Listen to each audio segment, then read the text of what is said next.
and on behalf of President Giuliano Amato, I'm chairing this short introductory session. I'm still trying to understand if among those people there's the mayor. I think that we can go on, and we anticipate the address by Simona Piattoni, former chair of the Italian Political Science Association, chair of the European Consortium for Political Research, and member of the executive of the IPSA. These three, European Consortium for Political Research, and member of the executive of the IPSA. These three institutions are somehow linked to the history of political science and very much linked to the academic effort of Giovanni Sartori. And I think that we have to give a little memory of this in the name of Sartori. Simona, please, the floor is yours. I think it's on. You think it's on? Yeah. Okay, sorry. So, good morning, everyone. My task this morning is to brief not the whole life of Giovanni Sartori, but his role in in setting up and in facilitating the diffusion and knowledge of political science internationally. So, already yesterday we heard about his exceptional career over many fields, such as history of modern philosophy, theory of the state, sociology, political science, of course. And we also heard about his fundamental role in establishing political science as an academic discipline in Italy, and his scientific contribution to many subfields, political theory, methodology, constitutional theory, theory of democracy, parties and party systems, and political communication, like we will hear today. His publications, we know, are legions, and but what I would like to stress is how his work and his publications have been the spark for many scholars, national and international, to carry on his work. Yesterday, the work by David Collier and John Gehring, Concepts and Method in Social Science, the tradition of Giovanni Sartori, was already mentioned. But more recently, we also had an edited volume by Richard Johnston and Campbell Sharman, Parties and Party Systems, Structure and Context, by UBC Press in 2015, with essays, among others, by Luciano Bardi, David Farrell, Reuven Hassan, Peter Mayer, and Richard Katz. And also, more recently, a book by Michal Kubat and Martin Maestrik, sorry if I pronounced those names wrongly, Giovanni Sartori, Challenging Political Science, by the ECPR Press in 2019, with essays, among others, by Gianfranco Pasquino and Giovanni Capoccia. So, just to say how deeply his work has influenced political science, national and international. Now, however, I would like to dwell again a little more on another aspect of Sartori's international reach, his role in setting up and giving impetus to national and international political science associations. Not just the Società Italiana di Scienza Politica, whose first core was formed by Sartori already in 1973. And, of course, the Rivista Italiana di Scienza Politica, now Italian Political Science Review, that he created in 1971 and directed for many years. But also the European Consortium for Political Research, the International Political Science Association, and even the American Political Science Association. Giovanni Sartori was among the first scholars supporting Jean Blondel's idea to create a network for the outreach of political science in Europe, which would then evolve into the ECPR.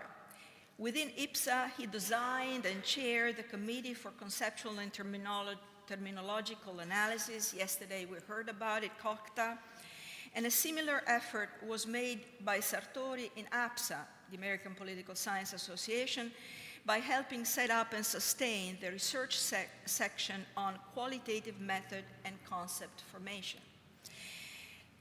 So Sartori's contribution to European, American, and international political science associations and in general, the discipline, is also demonstrated by the many awards that these associations have given him. In 2005, again, it was recalled also yesterday, Sartori won the ECPR Lifetime Achievement Award, and in 2007, the Mattei Dogan Prize, which is issued by the Mattei Dogan Foundation, but it's administered again by the ECPR in 2009. And in both cases, he was the first scholar to receive such awards. In 2009, he received also the IPSA Karl Deutsch Lifetime Achievement Award. At APSA, the multi-method research section 37, is entitled to Giovanni Sartori for his role in launching and promoting social science methodology. The prize of the section.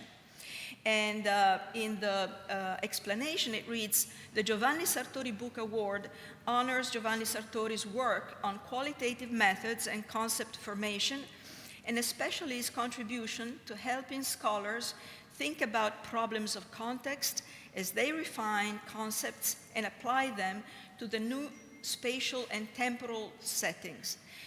And and there are then descriptions of the kinds of contributions, new research on methodology, but also substantive work that is exemplar of the application of qualitative methods.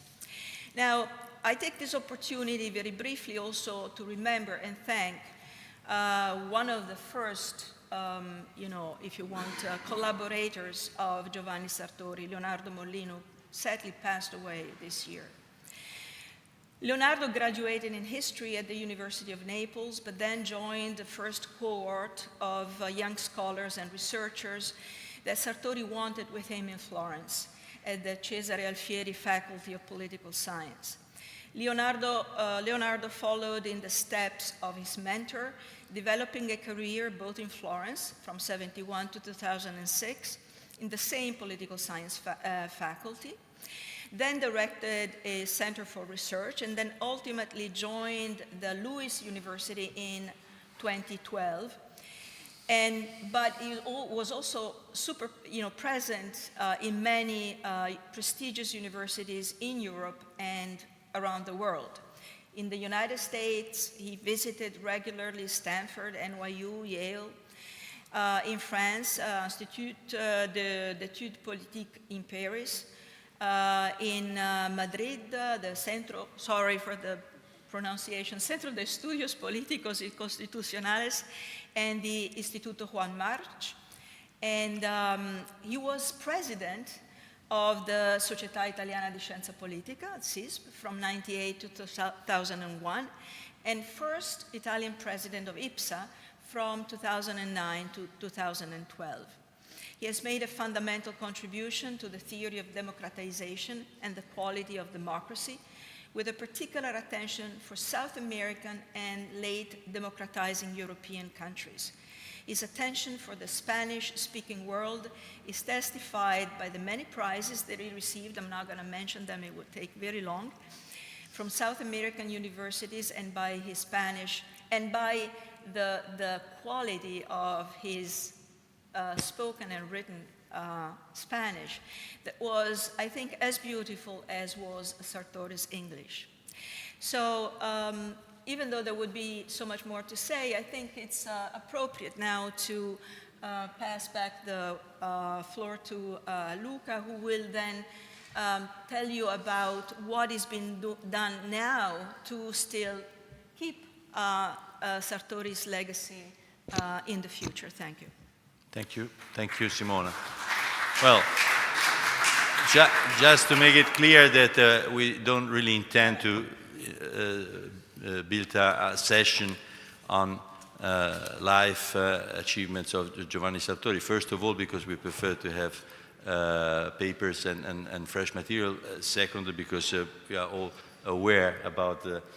but I think it was good to start the second day with this moment, and thank also for associating the figure of Leonardo. We already mentioned yesterday, but I think it's important, especially for the young scholars to reconnect, let's say, the stories.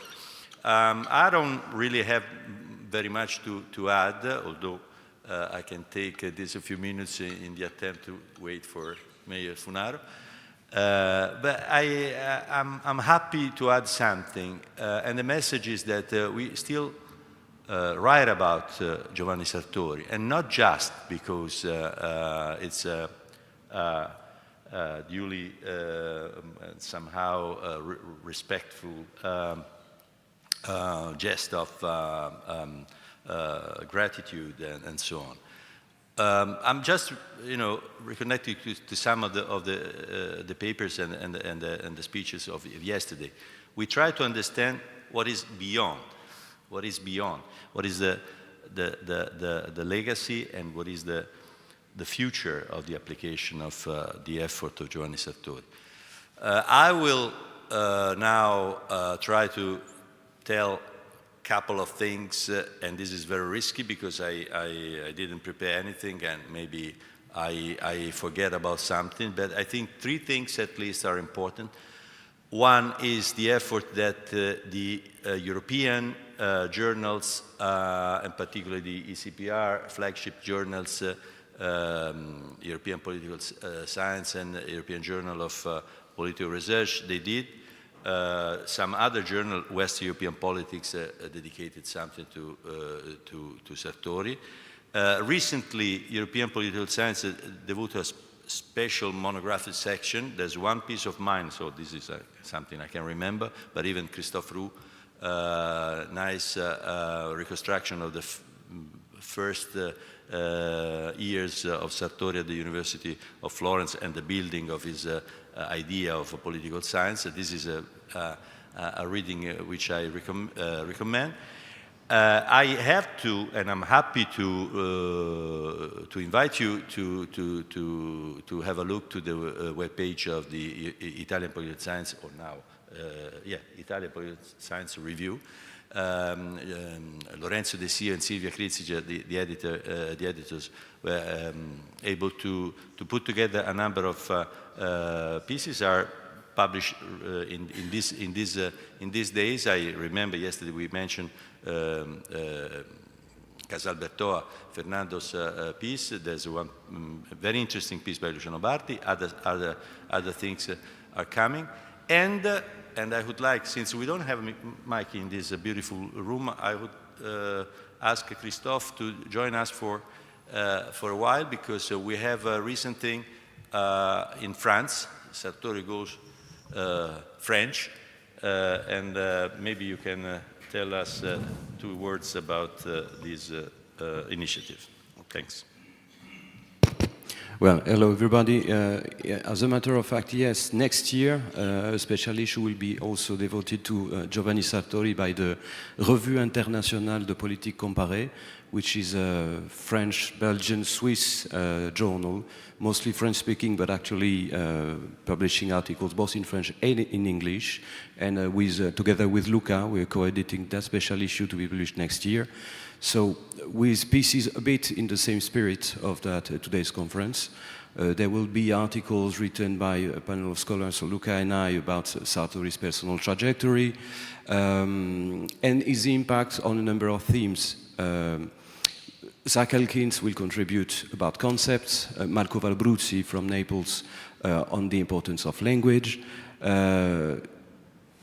Emily van Oort from Belgium will contribute to Sartori's impact on party theories, and last but not least, Simona Viatoni will contribute on the democratic theory. So that's first, let's say, a group of articles revisiting the impact of Sartori's contribution, and of course there will be also a translation. Sartori has been widely, extensively translated in a number of languages, but not all. And as a matter of fact, in French, he's been an author under-translated. So we'll have his very long piece, the opening article of the first issue of the Italian Political Science Review, of 1971, which is an extended version of the 1970 article in the American Political Science Review, concept Misformation, Comparative Politics, that will be made available for the French-speaking audience. So that's the thing we're working on. Thank you. Thank you very much. We are in time, and I think that this is a good thing. I don't know if now we can open the other session in the attempt to, to remain in sharp. And of course, when Sara Funaro will be with us, of course, we can leave her the floor. Thank you very much. We call the second group of panelists.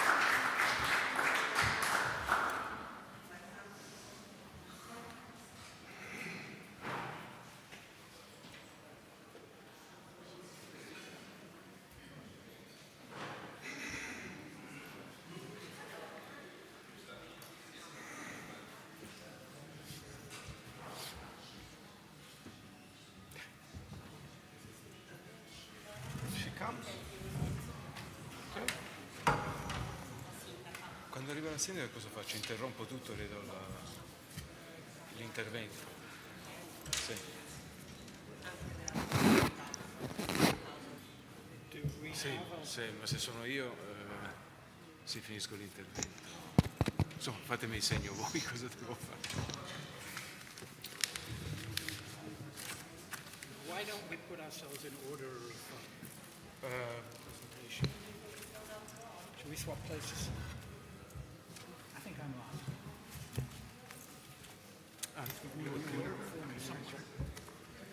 Oh yeah, I remember the order. Okay.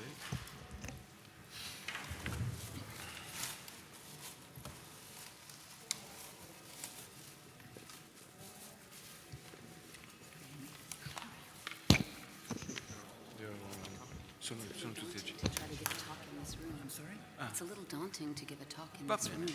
va bene, benissimo. Grazie.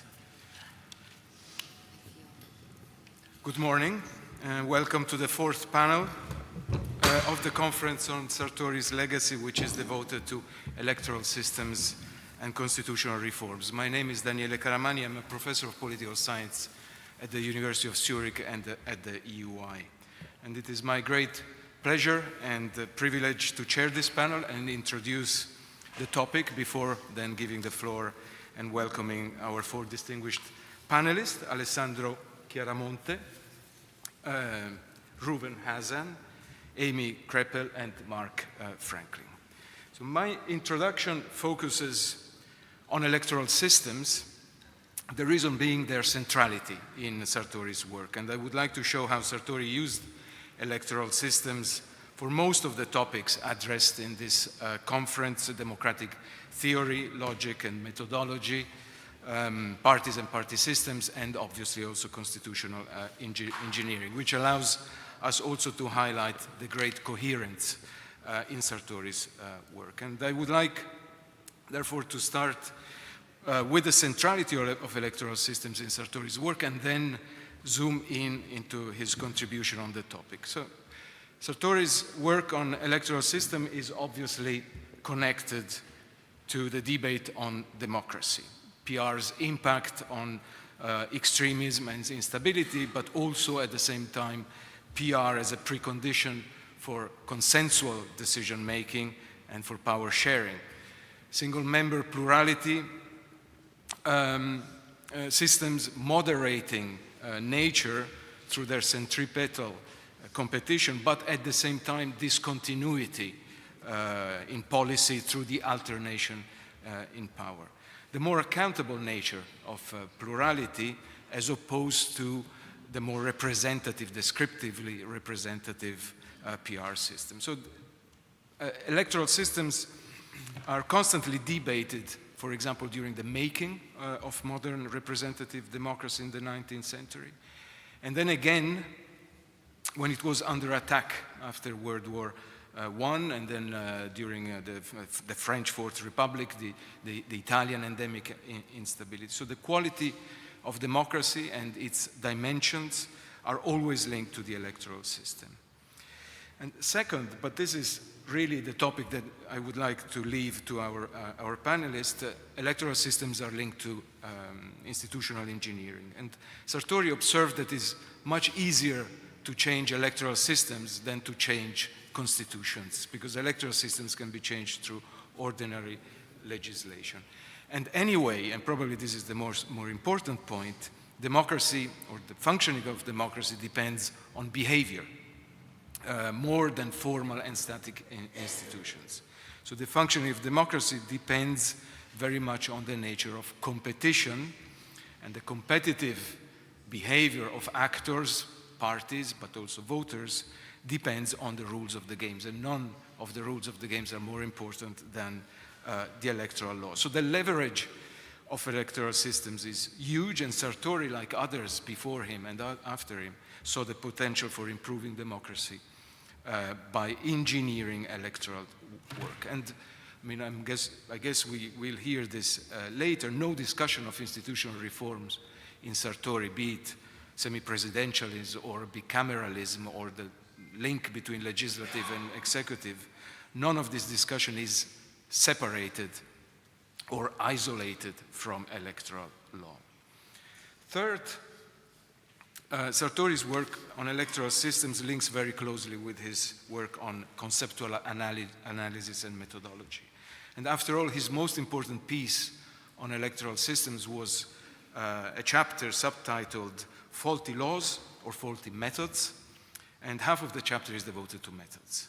So Sartori starts with Duverger's laws and offers a discussion about causality in the social sciences, going through the meaning of generalization, proposition, associations, facilitating obstructive conditions. So Sartori's entire analysis on the impact of electoral system is based on logic and conditional analysis. So is the effect of an electoral system deterministic or probabilistic? Is the impact of plurality system a necessary or sufficient condition? So Sartori goes after these questions using Mill's methods. I know that he writes the chapter in 1986. And in doing this, he employs all the features that would, a year later, appear in Charles Reagan's seminal work on the comparative method and Boolean algebra, including necessary and sufficient conditions, causal configurations, and multiple causality. And of course, one finds also conceptual analysis, especially applied to the independent variable. What is the dependent variable? Is it party dualism? Is it a two-party competition? Or is it a two-party system? In some, not only electoral system as such, but as a means to discuss epistemological questions. Fourth, and maybe most importantly, the link between electoral system and party systems, the dependent variable. So the number of parties and the rules how to count them, the type and direction of competition, and the format of party systems and his famous typology. Now, I think it's more complicated than that, as it is the nature of party systems themselves that influence the way in which electoral systems work. So the effects of the electoral system on party systems depend on party systems themselves. And this is the core of his analysis of electoral system, and this is what I would like to focus on, to zoom in now.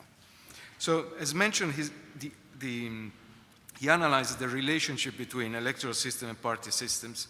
Sartori starts from these laws, sometimes called propositions or causal conditions. And like with party systems, he starts with Duverger's work, his classic book, Political Parties, using the French 1951 edition because he didn't trust the English translators. And in this case, he focused on these two laws, the impact of plurality systems on the one hand, and PR on the other. One leads to party dualism and the other to multipartism. And we know them, we know also the mechanism, or the mechanical effects, so how the formula, the mathematical formula translates votes into seats, and then the psychological effects, whereby voters, So the demand side in plurality system votes strategically, so they don't waste their vote on candidates and parties that are too weak, and in PR system they vote sincerely. And whereby parties, the other actor, the supply side, tend to ally under plurality system to overcome the high threshold, thus reducing the number of parties. Then Sartori introduces the contribution by Douglas Ray and William Riker, who say that yes, plurality does reduce the number of parties, but there are exceptions. Where many local parties exist, then the number of parties remains very high. This is obviously a crucial intuition that doesn't escape Sartori's attention. And he builds on this by saying that all effects of electoral systems work at the level of single constituencies, not necessarily at the national level. It is at the constituency level that you find the most crucial mechanical factors, so the magnitude of the number of seats allocated in each constituencies. But this doesn't translate automatically to the national level. So the laws work, but Sartori asks, under what conditions do they work also at the national level? And here is where he says, well, this depends on the party system. The restrictive nature of plurality systems works at the national level only, and he says, as a necessary condition, if the electoral support of parties are homogeneous across constituencies. He says dispersed, nationalized. So plurality systems have a reductive effect on the number of parties nationally when parties compete in all constituencies. This is then further contributions that have built on this. If there are many parties with regional support, then at national level the number of parties remains high. So the reduction happens when parties start coordinating across constituencies, linking up, and the vote nationalizes. I would have a parenthesis here, but I don't think I have the time, but this is exactly the lesson that we learned from the Italian experiment with plurality between 1994 and 2001. So Sartori labels this interaction between party systems and electoral systems heads and tails. The effect of electoral systems is conditional upon the nature of the party system. And the effect actually depends on the party system it is supposed to have an effect on. So it's the dog that bites its tail. So a strong restricting electoral system works only if the party system is structured. So this is where Sartori stops being an institutionalist and becomes a behavioralist. He needs to understand party systems to understand the effect of electoral system. And on party systems, of course, Sartori had everything he needed. It is what we find in parties and party systems, discussed yesterday. I know that he publishes this book in 1976, 10 years prior to his work on electoral systems.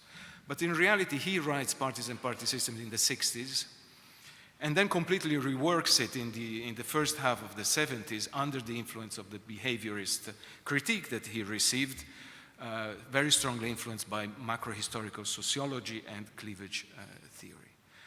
So through this reworking, Sartori is able then to reach back to many more cleavages, many more dimensions, not only the left-right, the Downsian left-right, and introduce elements of flexibility of the ideological space, and he can reach back also to his rules how to count parties, and through his numerical and coalition blackmail criteria to count parties.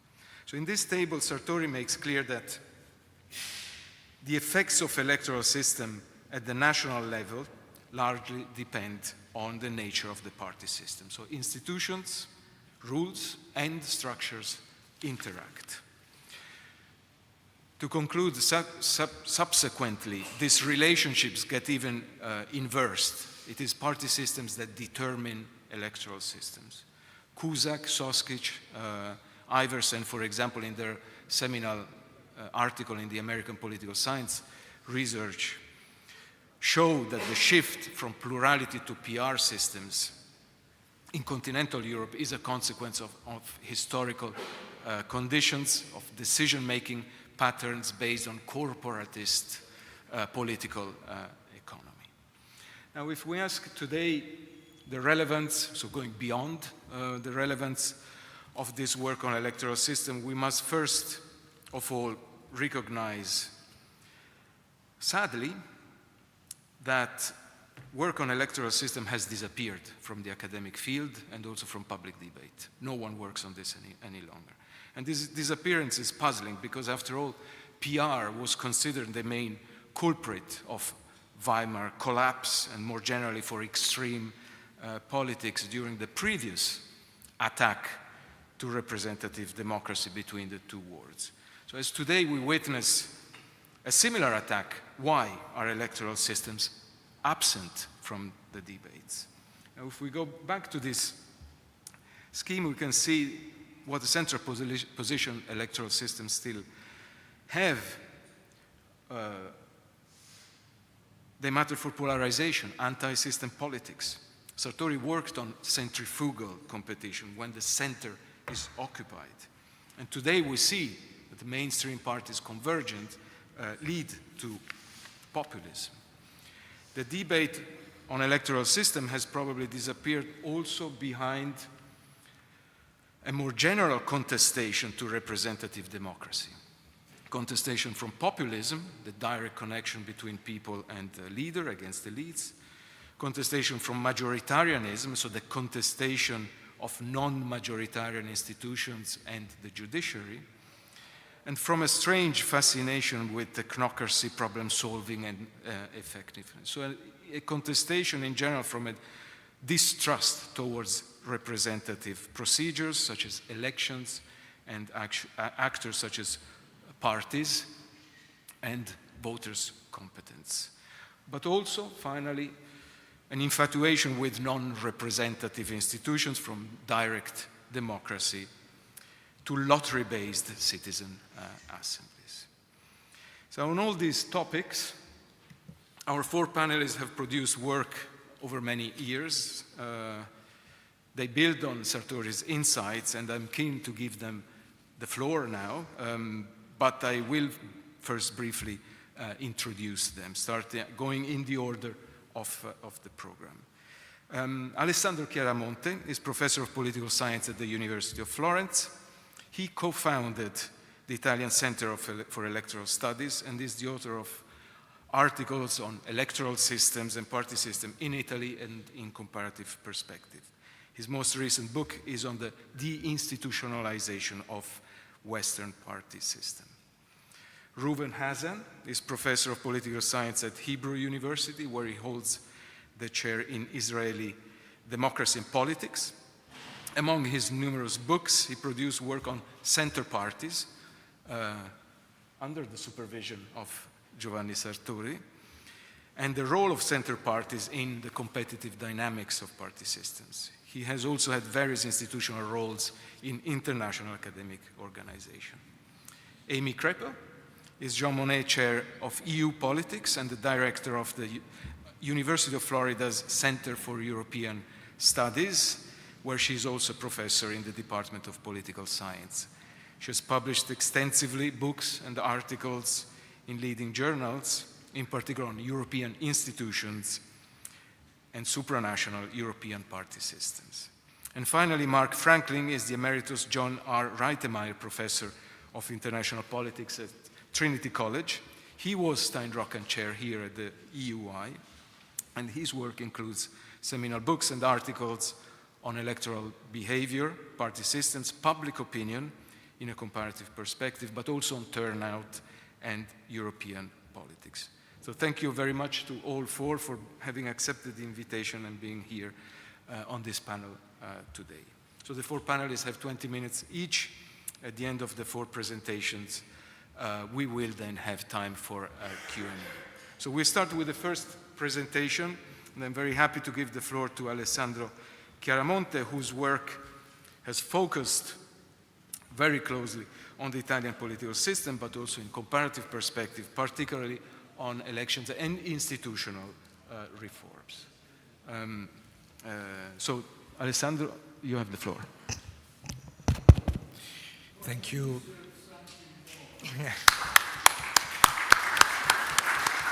Thank you. Thank you, Daniele. Good morning, everyone. Today, I would like to talk about Giovanni Sartori, not only as one of the most influential political scientists of the 20th century, but more specifically as what we might call a political or constitutional engineer. From the very beginning of his career, when as a young scholar he undertook the project of founding and later institutionalizing political science in Italy, Sartori held a firm conviction that political science had to be both empirical and applicable. It had to be grounded in the observation and analysis of real phenomena, political phenomena, what he called factual reality, which made it distinct and autonomous from political philosophy. But at the same time, political science had to produce knowledge that could be useful, capable of improving the functioning of institutions and political processes wherever they proved ineffective. Already in 1954, Sartori was 30, he was taking the first steps as a scholar at the Cesare Alfieri School of Political Science in the University of Florence. He made this point crystal clear, for instance, in an article for the journal Studi Politici, which was hosted exactly at the Cesare Alfieri School. He wrote, and I quote, if we do not wish... Okay, I can stop and, yeah, for sure, no problem.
Come preferisci? Non tutti probabilmente, ma... Allora, la faccio in inglese, forse meglio.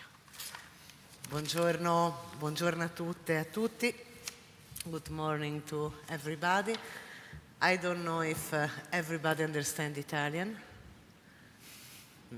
So and so, I think it's better if I speak in English for everybody. I extended my greetings and gratitude to the National Committee for the centenary celebration of the birth of Giovanni Sartori, in particular to the President, Giuliano Amato. Welcome here in Palazzo Medici Riccardi. For 2 days, but not only for 2 days, Florence, his hometown, we lost the thought and memory of one of the greatest scientists of the 20th century. in two symbolic locations, Palazzo Bontalenti, Palazzo Vecchio, and Palazzo Medici Riccardi. Giovanni Sartori, Vanni to his friends, was and felt himself to be deeply Florentine, a Florentine in the world. Born in 1924, it was precisely from the black shadow of Nazi fascism that he drew his lifelong interest in democracy. He graduated in Florence in political and social science, began his academic career, and above all founded a discipline that did not exist in Italy before him, political science. He was dean of the faculty and founded and directed the Italian Journal of Political Science. His conception of political science, however, also bore an American imprint, the result of his long stay in United States, where he taught at the most prestigious universities, Stanford, Howard, Yale, and Columbia University. A member of Accademia delle and a recipient of 9 honorary degrees, Sartori was a master of rigor, clarity, and civic passion. His work translates all over the world, from parties and party system to comparative constitutional engineering, are today considered classic and remain essential texts for understanding the relationship between society, party system, and politics. He trained entire generation of scholars. Political science, he used to say, must be able to solve problems, to know which reform can work. They must possess know-how. For this reason, he emphasizes of the need of discipline rich in theory supported by solid logical and methodological training and operational and applicable science. Sartori had the rare ability to speak to everybody, not only to colleagues and students, but also to a large audience. His style, clean and essential, could make even the most complex issue easy to understand. He created neologisms such as Mattarellum and Porcellum, then entered in the common language to describe the Italian electoral laws. He had a reputation for being severe heavy grumpy, but his harshness was guided by a profound sense of civil responsibility. The rigorous scholar and activity settings coexisted in his personality. We remember his punctual stance, his stretchy analysis, his definition of the 2 decades of Berlusconi government as a sultanate is famous still today. He had a vivid and brilliant mind. He was able to keep together theory and data, analysis and facts. The themes he addressed go from democracy to political parties, from electoral system to comparative politics, from constitutional engineering to the impact of TV and media in the politics. As early as 1997, in Homo Videns, years in advance, he warned us against the primacy of image over word, of information over critical thinking. The most lasting contribution of Sartori remains perhaps his method, rigorous, based on strong conceptual basis, on data and comparisons. In age of its simplification and propaganda, he taught us that understanding politics requires accuracy, clear definition, comparisons between different models, and look to the experience of other countries. We can talk about politics if first we don't know what it is, how it works, where it comes from. Sartori has left us a precious legacy, a method, a language, a vision of democracy that today, more than ever, we need to rediscover. In the centenary of the birth, he left us his rich and complex thought, his rigorous approach, his bright lesson, his free voice that resound like a warning and a guide still today. I am a curious animal. This is how he described himself in 2016. Donating his personal library to the Library of Italian Senate, so that it could be used for homo videns that can read. And it is precisely his curiosity, so intelligent and irresistible, that we want to honor today with all of you. Thank you so much.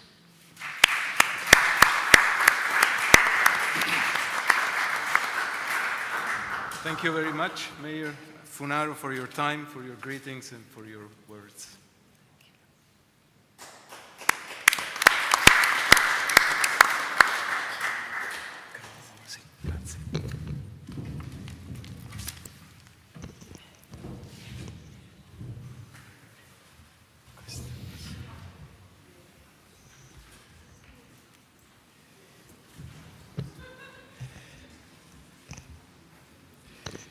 Okay, I think we can resume with Alessandro Chiaramonte's presentation. If you need to link back to something that you have already said, thank you. Please don't hesitate. I just started my presentation, so I was recalling Sartori's ideas on political science, and particularly the idea that political science had to be empirical and applicable. And I was quoting Sartori himself, writing for the journal Studi Politici in 1954, when Sartori was only 30 and political science was about to be established. And he writes, if we do not wish to regard political science as a practical and pragmatic form of knowledge, then I no longer understand what we are striving for. In that case, we are simply sacrificing our efforts on the altar of sterility. So the statement was not only a rhetorical flourish, it was a manifesto. In Sartori's view, when circumstances required it, the political scientist had to analyze the conditions under which specific constitutional reforms might succeed or fail. In this sense, the political scientist becomes a kind of engineer, designing the mechanisms or the engines that ensure the proper functioning of political machine. In other words, Sartori never wanted political science to retreat into the ivory tower of academia, and without ever compromising on analytical rigor and precision of language, he strongly supported making political science accessible to a broader public, something that he himself would have practiced in later years. Through his writing, not only academic books, but essays and newspapers, columns, Sartori aimed to contribute to the formation of public opinion, but more than that, to a more informed decision-making among political leaders. Of course, Sartori's optimism about the practical potential, the engineering virtues of political science must be understood within the philosophical and political context of his time. On the one hand, his belief that political science could have a practical mission was deeply rooted in the positivist spirit of the 1950s and the 1960s, an era that saw the social sciences as tools for even solving societal, political, institutional problems. On the other hand, in Italy, and especially within the Cesare Alfieri School at the University of Florence, there was an urgent debate about the dysfunctions of the Italian political system. Giuseppe Maranini, the distinguished jurist and then dean of the Cesare Alfieri faculty, called upon Sartori and others, and as he put it, to work with new research tools in order to provide the political class with the means to heal a democracy on the path of degeneration.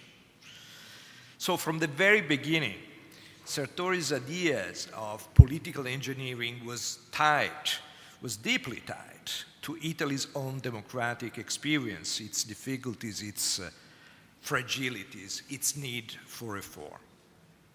Now, as we all know, the positivist enthusiasm, the belief in the capacity of social science to engineer society soon faded.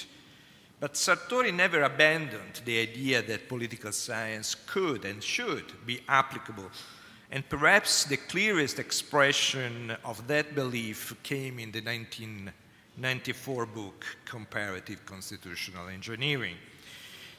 This was not just a summary of what he had already written on electoral systems or forms of government. It was instead a manual for reform, a collection of practical, well-argued proposals for improving both electoral systems and forms of government.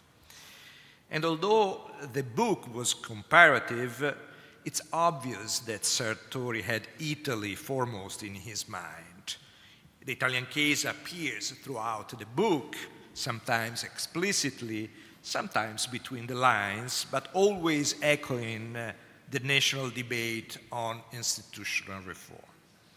It's not coincidence that the Italian version of Comparative Constitutional Engineering, first published in 1995, went through 6 editions between 1995 and 2013, and in 4 of these 6 editions, Sartori added appendices entirely devoted to the ongoing Italian constitutional debates.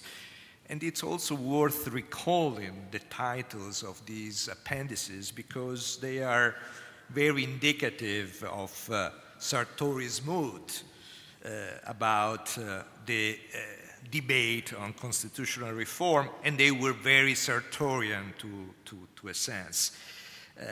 In 1994-5, in the first edition of the Italian version of Comparative Constitutional Engineering, the title of the appendix is Italy Between Constitutional Mistakes and Illusions. In the 1998 edition, the fiasco of the bicameral commission. In 2000, the inability to reform and institutional hybrids. And in 2004, towards an unconstitutional constitution. So Sartori was not writing from a distance. He was writing in the middle of the storm as a scholar deeply engaged with the reform process. Indeed, after returning to Italy from the United States in 1992, Sartori used the reputation and prestige he had earned abroad to assume a new role, that of a public intellectual. And the timing could not be more critical. Italy was entering a period of profound political transformations. The First Republic had just collapsed amid corruption scandals, changes in the international setting, and the Second Republic was being born. And so from the pages of the Corriere della Sera and other publications, Sartori became one of the most visible and outspoken commentators on institutional reform. He attacked what he called the bad reforms, especially the new electoral system introduced in 1993, the one based on the Mattarella law, which introduced a system combining first past the post in single-member districts for 3/4 of the seats and proportional representation for the remaining 25%. For Sartori, this was, as he put it in comparative constitutional engineering, a bad marriage, an unsatisfactory solution. Supporters of such hybrid systems, he argued, thought they were combining the best of both worlds. But Sartori said in reality they end up creating a bastard that inherits not the strengths, but the weaknesses, the flaws of both. The result, he claimed, was greater fragmentation, not stability. It produced catch-all coalitions, so loose alliances of parties with little coherence and even less governing capacity. But Sartori was not only a critic, he also proposed alternatives, what he saw as the good reforms. At the center of his vision was the semi-presidential system inspired by the French Fifth Republic, combined with the two-round majority electoral system. He admired this model for its flexibility, its balance between strong leadership and democratic control.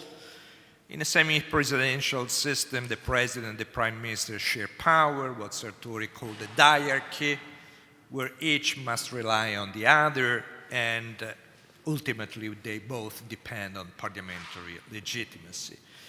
He described this as, and I quote, the most brilliant, if unintended, piece of constitutional witchcraft.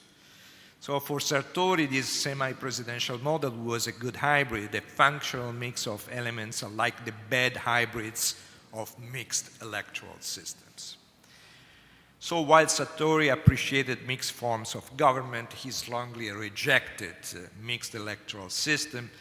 And as I recalled it before, he believed that the latter combined the worst, not the best, of both approaches.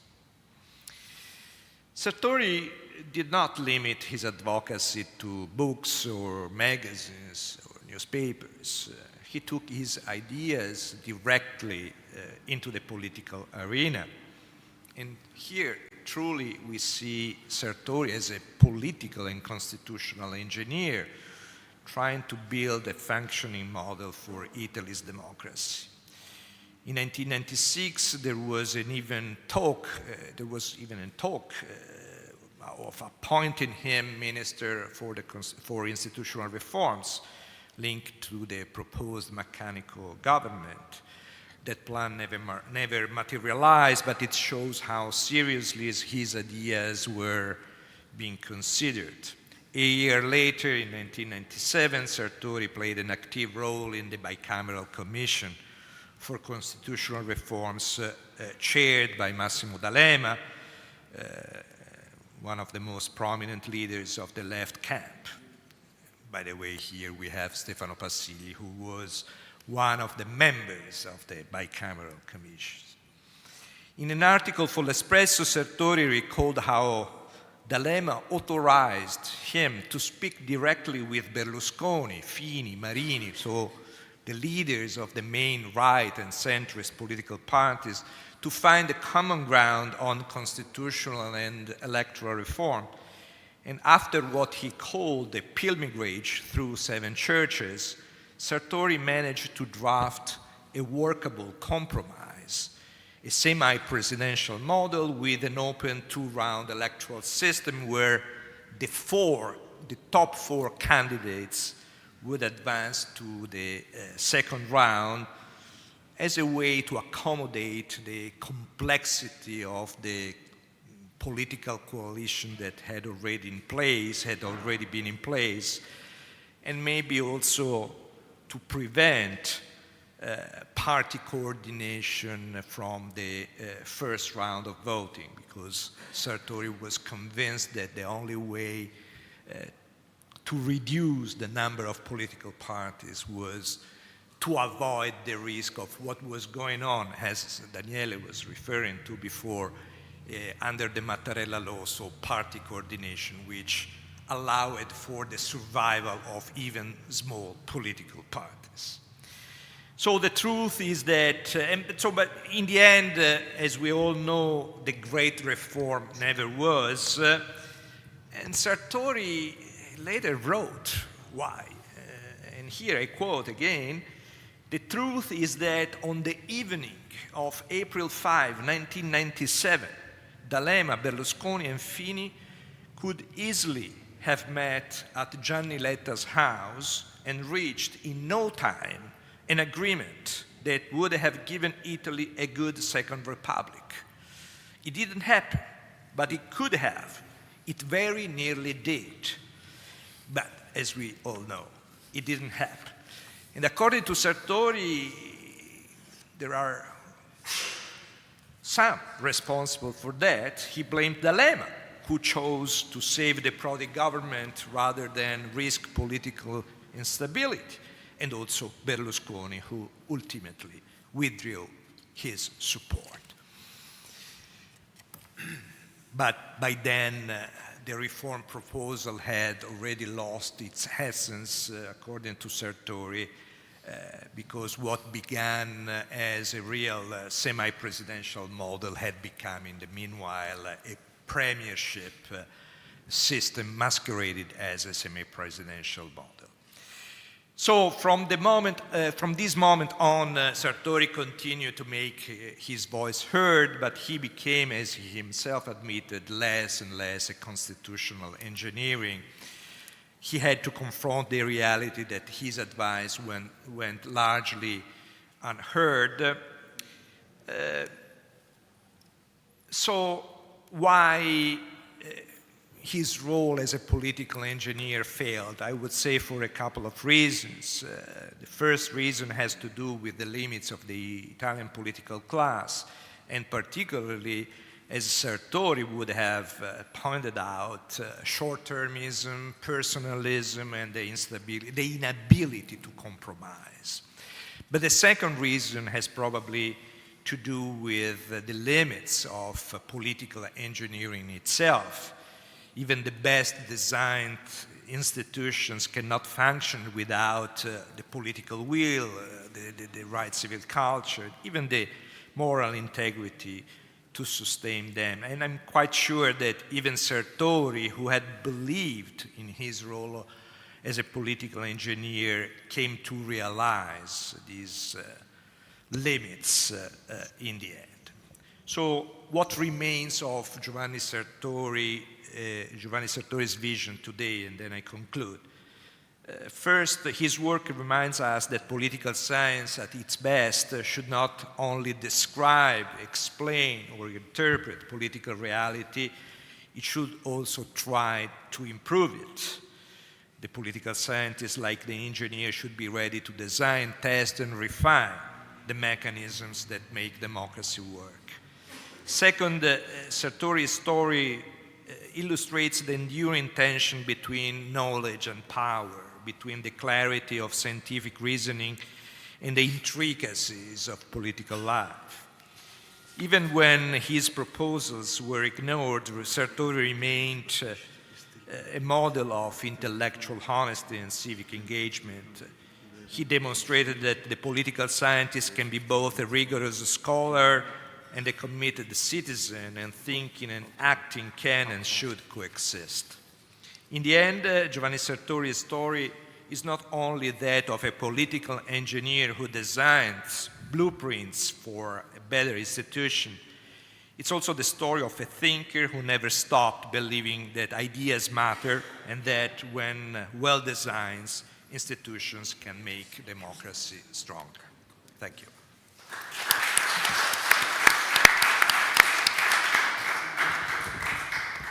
Thank you very much, Alessandro. I would like now to give the floor to Reuven Hassan, who has worked closely with Giovanni Sartori during his time at Columbia University. Reuven, you have the floor. Good morning. Thank you. I'd like to begin with a personal story. I came to Columbia to study with Sartori. I studied with him for a couple of years, and then, due to issues in the political science department, he decided to leave. And he cut himself off from the department and from his students. I walked into his office one day and I said, I came halfway around the world to study with you. Just because you've got personal issues with other people in the department, you cannot cut yourself off from the students who want to be with you. We went back and forth, and like an Italian and an Israeli, at some point our voices increased. I probably said some things that I should not have said. And he got up, he walked to the door of his office, he opened his door and he said, nobody speaks to me like this, especially not somebody who wants to be my student. And then he looked at me and said, we can't continue to talk when we're hungry. Let's go eat. And my meetings with him continued over lunches for many years. I was, I believe, his last PhD student. And in the early 1990s, when he left New York, I completed my PhD, and I also left New York. Now, this is what I'd like to do this morning. And I begin with a little focus on his comparative constitutional engineering, where he addresses both Israel and Italy, and he talks about the two countries as non-working parliamentary systems.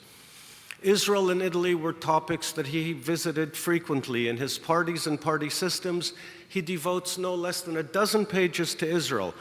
And allow me to quote, he calls Israel a most baffling case, a microcosm of all the conceivable complexities, very definitely a case to be understood by itself. And then he wrote only what Sartori could write. But Israel is more sui generis than that.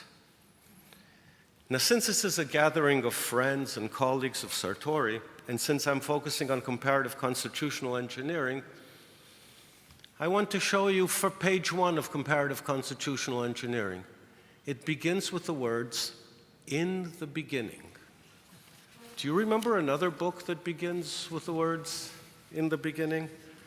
Only Sartori could start a book, in the beginning. Now, since Daniele already spoke about electoral systems, I'm going to skip over electoral systems and go to part 2 of comparative constitutional engineering, where he defines presidential democracies according to these 3 criteria. Essentially, what he is talking about is the separation of the executive and the legislative branches. He then defines parliamentary democracies by the requirement that governments be appointed, supported, and discharged by parliamentary vote. In other words, this is the exact opposite of presidentialism. Instead of separation of powers, we have power sharing. The executive stands on and falls without the support of parliament. Now, according to Sartori, there were 3 types of parliamentary democracies, 3 types of power-sharing formulas. One was premiership systems, one was party-controlled parliamentarism, and the third was assembly government. In premiership systems, which he liked the most, the executive forcefully prevails over parliament. In the second best, he saw party discipline as the important variable. He called this parliamentary fit parties. But assembly government he did not like at all. He said this makes governing a near impossibility. Now, when he looked at premiership systems, what he called working parliamentarism, He said this relies on plurality elections, on two-partism, and on strong party discipline. And he pointed to two examples, to the UK and to Germany. But Germany was never a two-party system. And Sartori said that this, and I quote, weakness was corrected by the German constructive vote of no confidence. And this is where his work and my work begin to come together. I am attempting to tease out the relationship between the executive and the legislative branches according to the rules of parliamentary votes. And I will get to that in a few minutes, but I want to focus a little more on Sartori. The ability to govern, according to Sartori, leads to the necessary distinction between stability and efficiency. It is here that constitutional arrangements become important, not the structuring of the party system and not the structuring of the electoral system. Stability and efficiency are not correlated. For example, his predominant party systems have interrupted single-party rule. His two-party systems have single-party rotation and power. Both are similar in stability, but dissimilar in efficiency. Stability, therefore, beckons the question, whose stability? Regime stability is one thing, it is to be desired, but stable government is quite a different thing. If we seek stability and effectiveness, we cannot extrapolate from regime stability to government stability. And this leads me to the quote that I use as the title of my paper today. It's from page 113 of his Comparative Constitutional Engineering. And when he asked this question, in the next sentence he answers it. The answer generally is that stable government indicates effective government, but alas, no. Government stability stands for mere duration, and duration is by no means an indicator and even less an activator of efficiency or efficacy. In other words, if we want democratic stability, we should allow governments to fall when they cannot govern. And this leads me to how Sartori classified executives, and for that I'm jumping to part 3 of his book, specifically chapters 9 and 10, with his proposal, provocative, controversial, one could say, for alternating presidentialism. But before I do that, allow me to digress for a minute. His book was first published in 1994. In 1996, Israel implemented the first separate direct election of the prime minister based on two-round majority system. This proposal came quite close to what Sartori wanted. Arendt Leibhardt wrote about this, that to have the prime minister popularly and directly elected implies a major shift from a parliamentary to a presidential form of government. I invited Sartori to visit Israel in 1998. Yes, that young man in the corner is me. Sartori wrote about the directly elected premier in Israel in Comparative Constitutional Engineering.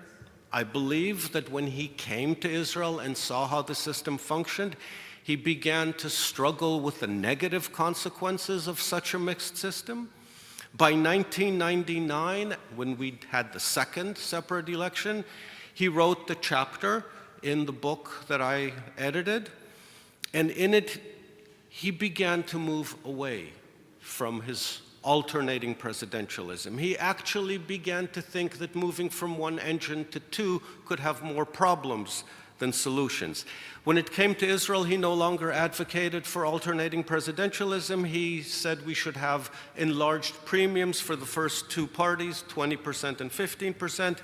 By 2001, we had our third election, and I would argue that by then, based on my exchanges with him, he was no longer convinced that alternating presidentialism was good. But let's go back to his book. In chapter 9, where he calls for alternating presidentialism, he says that a parliamentary system, as long as it functions, can function, but if it doesn't, it should be displaced by a presidential system. His focus, when he looks at executives, was how much power does the executive have over the legislature? In his alternating presidentialism, after a parliamentary election, the parliament could vote into office one government. If this government could not govern, then there was a presidential takeover of the parliamentary system. But if you read what he wrote, even during the parliamentary phase, this was not simple parliamentarism. This was an effective and assertive form of parliamentarism. And in the presidential takeover, this was an extremely strong version of presidentialism. Strong legislative initiative by the president, decree powers, presidential legislation becoming enacted by omission if parliament didn't react to it, extensive veto powers.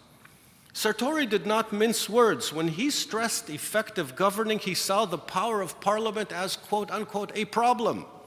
He asked, can we design executive legislative relations that dispose of gridlock? Can we unblock governing? And his answer was, we have to deal with the problem, and that is legislative power. And this is what leads us to ask the question of, when we focus on things, are we looking at it from the executive's perspective, which is his, or can we look at it from the legislative perspective, which is what I do? I think that his definition of parliamentary democracy contradicts his perspective on an extremely strong executive. And I think he misses out a lot on the legislature.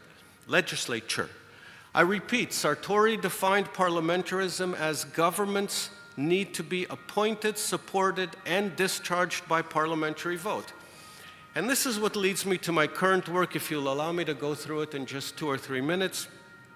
I believe that the core feature of parliamentary democracies and the executive-legislative relations is based on 3 key parliamentary votes that influence government formation, government survival, and government termination. And these are the votes of investiture, confidence, and no confidence. And they basically define the life cycle of a government. If you look at these 3 votes, you can maybe call them what I'm trying to put together, which is the confidence relations between the branches. The academic literature acknowledges these confidence votes as principal factors in shaping legislative-executive dynamics. There are theoretical and conceptual definitions of each of these 3 votes, but separately. In other words, what we have here is attention, but not synthesis. And this is what I'm trying to do. The confidence relations collectively establish the legislature's authority or power. Following Sartori's emphasis on parliament as granting confidence or withdrawing it, I see the direction of confidence coming from the legislature to the executive, and therefore my focus on how powerful parliament is. In measuring the confidence relations, I measure the power of parliament, not the power of the executive, as Sartori did. And I'm trying to build a conceptual framework that looks at each of these 3 votes based on 3 stages. The preliminary stage, how does the vote get initiated? The procedural stage, how is the vote passed? And the consequences stage, what happens if the vote fails or passes? In each of the 3 stages, I look for a core variable, and then I add additional variables. My perspective, again, is from the parliament to the government, and my goal is to look at how strong can parliament be so that the executive cannot overlook parliament. Let me quickly show you, for example, how I try to assess the vote of investiture. We are looking here at multiple indicators. I will just mention a few. For example, does the vote exist? There are countries that in order for a government to take power, it must pass a vote of investiture in parliament. There are countries where it does not have to. An important indicator in the preliminary stage is whether the vote comes ex ante, before. In other words, a proposed prime minister who then is free to put together a government, or is it ex post, after? The whole government's composition is presented to the parliament. That makes parliament stronger. In the procedural stage, the core indicator is the majority. Is it an absolute majority, a simple majority, even a negative majority? The higher the majority threshold, the more Parliament has an influence. In the consequences stage, we talk about, are the attempts limited? In other words, if investiture fails, does Parliament get another chance? If not, and Parliament is dissolved, then Parliament might have to swallow a government it doesn't really want, and it weakens the Parliament. This is my conceptualization of the vote of investiture. I do the same for the vote of confidence. I do the same for the vote of no confidence, and I'm trying to build a framework that will be able to systematically compare Parliament's power based on these three votes and assess it vis-a-vis the executive's power. This is not a zero-sum game. Both can be strong in some votes and both can be weak in others. I want to share some preliminary empirical results with you, and then I'll go back to Sartori. This table maps the majority rules in 22 parliamentary democracies. 18 of these 22 countries require a similar majority in both the vote of investiture and the vote of confidence. In other words, if you look at this, there is not a single country that requires a less strict majority in confidence than in investiture. This table examines the majority requirements in votes of investiture and no confidence. 10 of the 22 countries require similar majorities, 6 require stricter majorities. Again, there is not a single country that requires a less strict majority in no confidence than in investiture. And this table compares majorities in votes of confidence and no confidence. 13 of the 22 countries require a similar majority, and 6 require stricter ones. Again, no country requires a less strict majority in no confidence than in confidence. The pattern that appears across the 3 confidence votes, the confidence relations, leads me to the conclusion that they are connected. Empirically, there is a relationship here, and it tends to balance the power of the legislature and the executive. Once formed, both government survival and government termination are stricter than investiture, because government survival, a vote of confidence, is initiated by the government. Government termination, a vote of no confidence, is initiated by Parliament, and each one is penalized if they want to prematurely end the life of a government that was invested. Let me conclude, and I'm going back to Sartori. Towards the end of comparative constitutional engineering, he asks the following question: can a general conclusion be drawn as to why parliamentary democracies can and do work? And he immediately replies, the answer that emerges is that parliamentary government, notice he says parliamentary government, not parliamentary democracy. Parliamentary government works when its name is somewhat of a misnomer. That is to say, when Parliament is muzzled. Working parliamentarism never fully embodies the principle of the sovereignty of Parliament. The less a government is truly parliamentary, the better it performs. His focus, practically his entire focus, is on governing, and it contradicts his own definition of what a parliamentary democracy is. This comes at the expense of balancing the two branches, balancing governing and accountability. Moreover, his proposals for alternating presidentialism, which he wrote was an easy addition, is not an easy addition. My work on the confidence relations shows that if we were to adopt his proposal, this would entail a wholesale reconfiguration of all of the most essential relations and dynamics between the two branches. In short, I think Sartori should have given more attention to legislatures. I last saw Sartori in 1995 when he gave me a copy of Comparative Constitutional Engineering. We met again several times in Europe. We discussed our work. We continued to discuss the non-working democracies of Italy and Israel. I wish I could see him again, of course, over a good meal, to appreciate his perception of my research, to discuss our different perspectives on legislatures and executives, and on comparative constitutional engineering, which both of our countries tried in the 1990s. I want to end with a saying that rhymes only in Hebrew. Chaver ata chaser. My friend, I miss you. Thank you.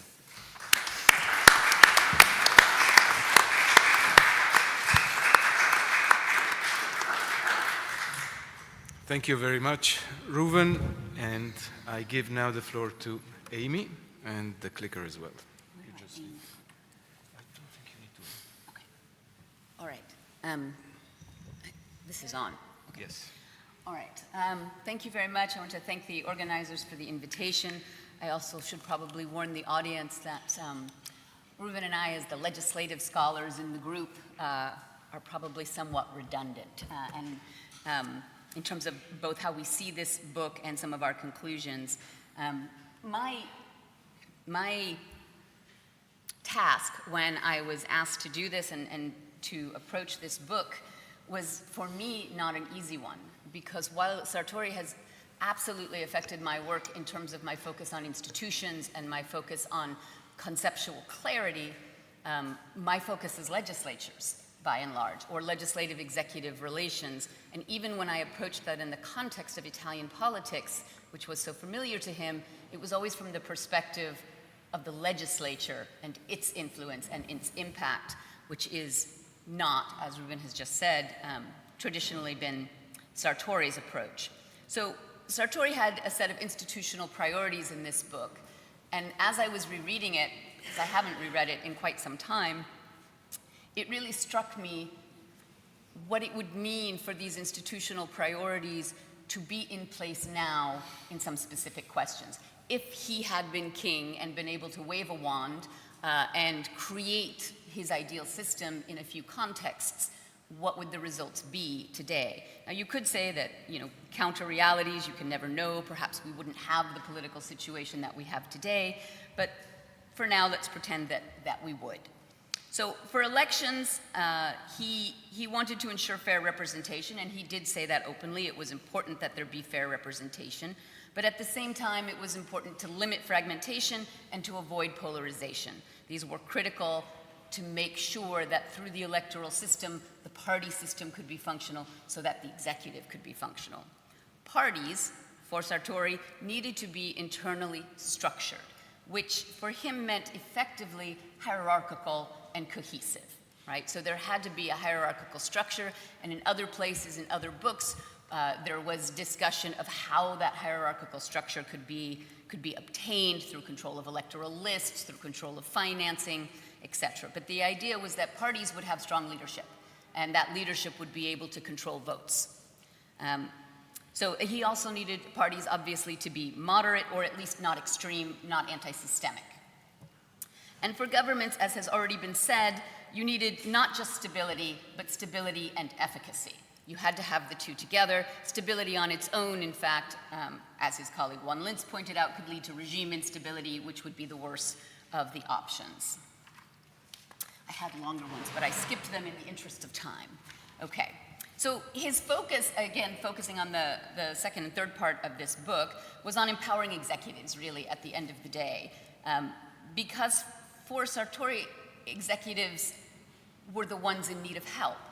And this very obviously had to do with his experience in Italian politics, and particularly Italian politics in the 80s and 90s, the pentipartito, and the difficulty of maintaining government stability, but also the difficulty of government efficacy, the ability of the Italian legislature to thwart the initiatives of the executive, and causing the executive to then rely on executive decree and other questionable ways of obtaining its desired outcomes, became a significant issue and impacted his view of the problems. And in rereading this book, I was also forced to think back to some very early work of mine that I did as a student of Morlini's. I was an undergraduate here at Cesare Alfieri, Via Laura, and I had both Dalimonte and Morlino and others as my professors, and one of my projects was to look at the Italian parliament and the way that the Italian parliament was structured. This was 1990, I think, 1989, 1990, dating myself. And I was fascinated by the empowerment of the opposition. And so I read a lot about the 1971 reforms and the empowerment of the opposition within the Italian parliament, and also why. Going back to the original debates over the Constitution and the fear of centralization of power, and the obvious historical motivations for that fear of centralization of power, and the empowerment of opposition and empowerment of committees within the legislature.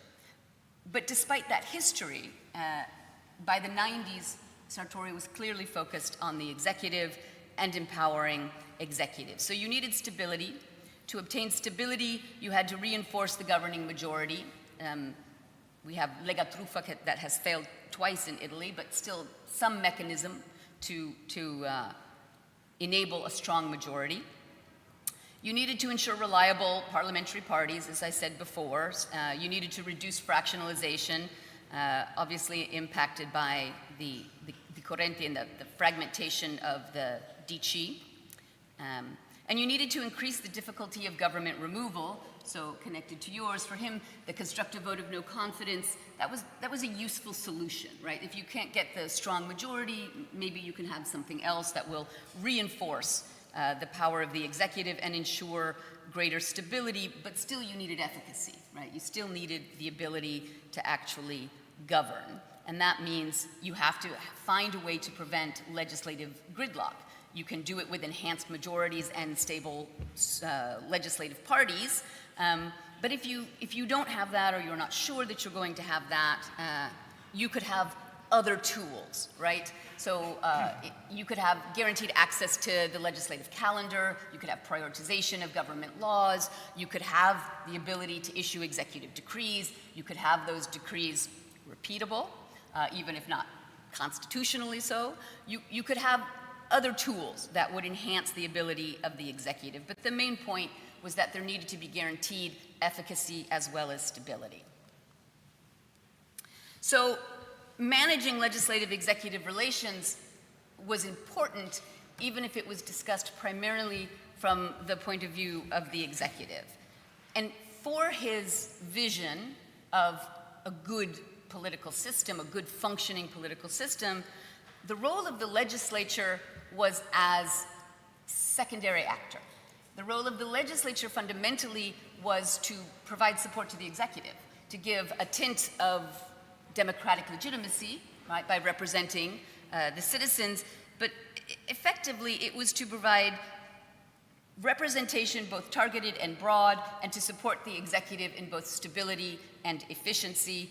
And there was very limited independent role, or at the very least little discussion of an independent role, an autonomous presence of the legislature, a role for the legislature other than facilitating the achievement of the government of its legislative goals. The role of the opposition also isn't really discussed in constitutional engineering, despite the fact that the opposition is a critical part of democracy, not only in providing an alternation opportunity or a potential alternative and keeping democracy viable, but also in controlling the executive and providing an opportunity for control of the executive. So he does mention that the opposition needs to be responsible and not simply obstructionist. Again, thinking about, I think, the PC in some cases. It needed to provide effective control and oversight, but the tools to provide that aren't largely discussed. So how you do that in a responsible way remains for the reader to determine, and again, provide the alternative governance. The role of the executive is to produce policy, to manage the legislative majority, and to provide stable leadership. These are the goals. So for him, the solution, which I did not know your story and that he had decided it was not such a great idea. You should have told me that story earlier. But the solution for him was the notion of alternating presidentialism. And he's very careful that this is not normal semi-presidentialism. He is trying to fix some of the potential negatives of pure semi-presidentialism. But the idea is, if the parliamentary system isn't working, if either it's not stable or it's not efficient, there is this built-in alternative which is a strong, reinforced presidential system, right? So he creates strength in the president and legitimacy by having a double ballot system, arguably needing an absolute majority. He would have liked the legislature to also be double ballot, and he would have liked single-member districts, but he argues that alternating presidentialism would work even without those two criteria. President and prime minister, they can be of the same party or not of the same party.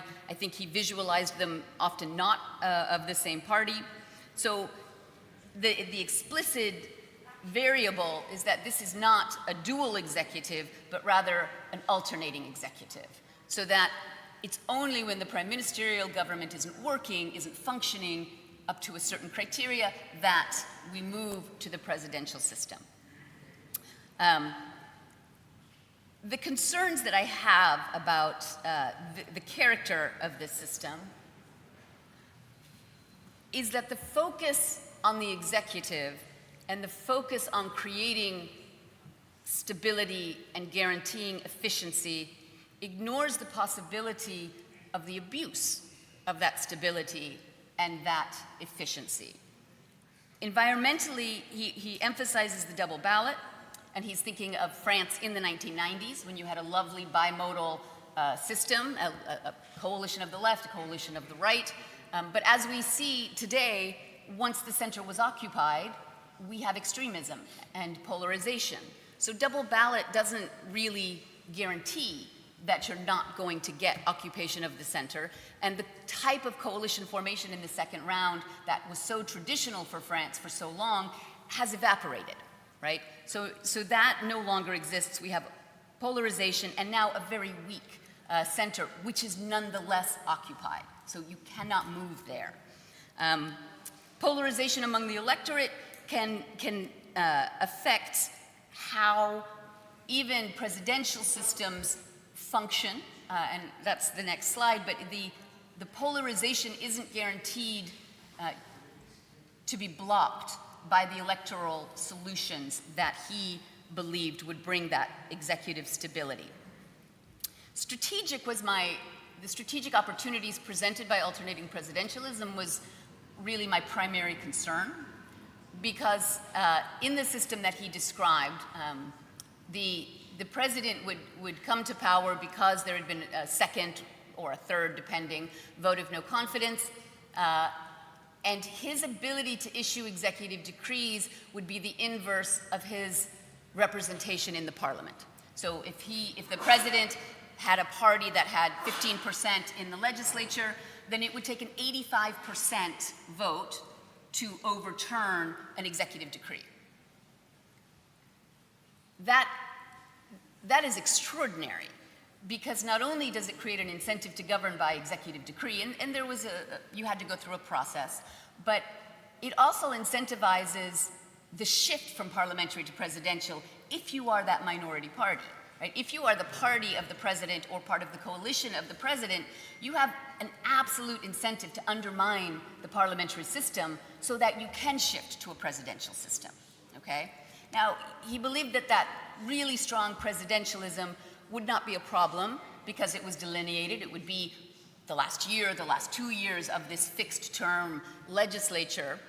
But that assumes that the system will remain as it was originally designed, and that you won't have manipulation of the system itself once you have the executive empowered. So I thought about current political situations that we're seeing in the world, because I'm American and honestly it's really hard to think about anything else. And so thinking about France and Macron's troubles, which are ongoing as we speak, double ballot system, as I said, isn't working as predicted. It's extremely likely that at the next presidential system, the next presidential election, we will have, if not Le Pen's protege.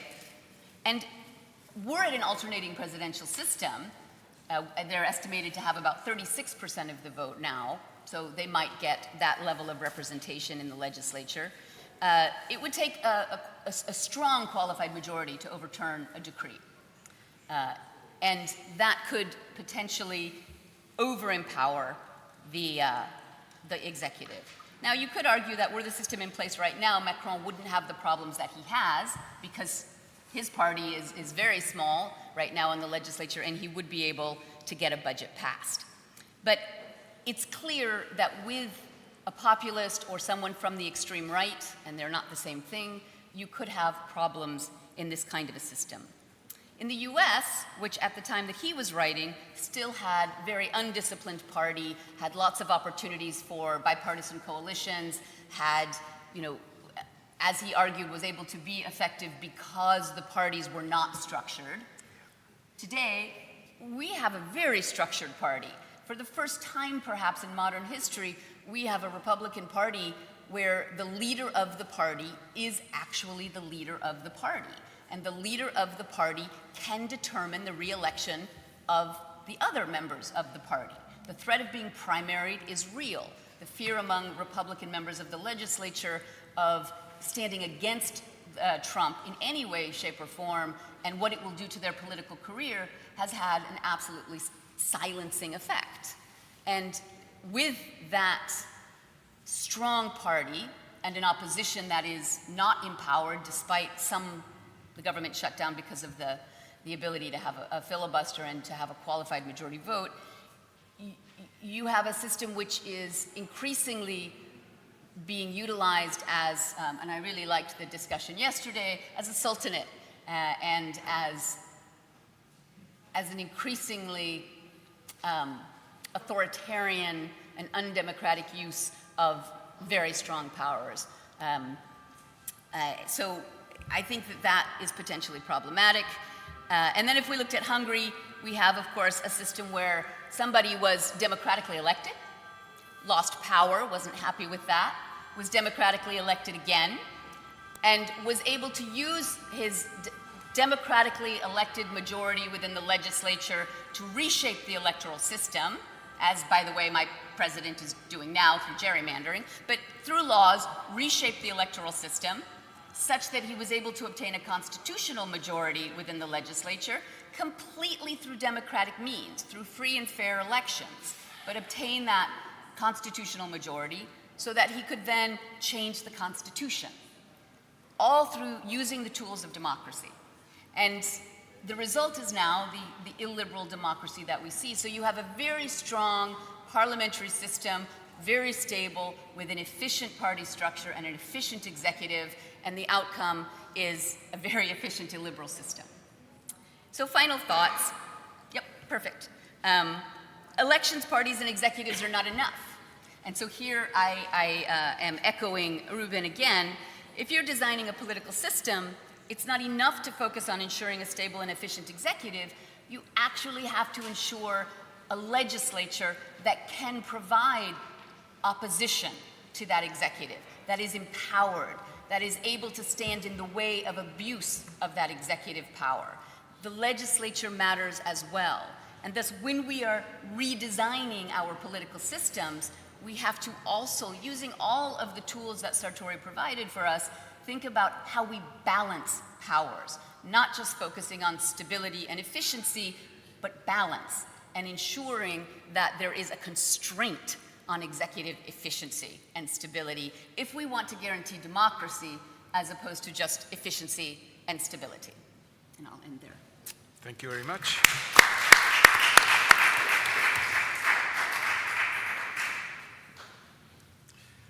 Thank you very much, Amy. And finally, we go to Mark Franklin.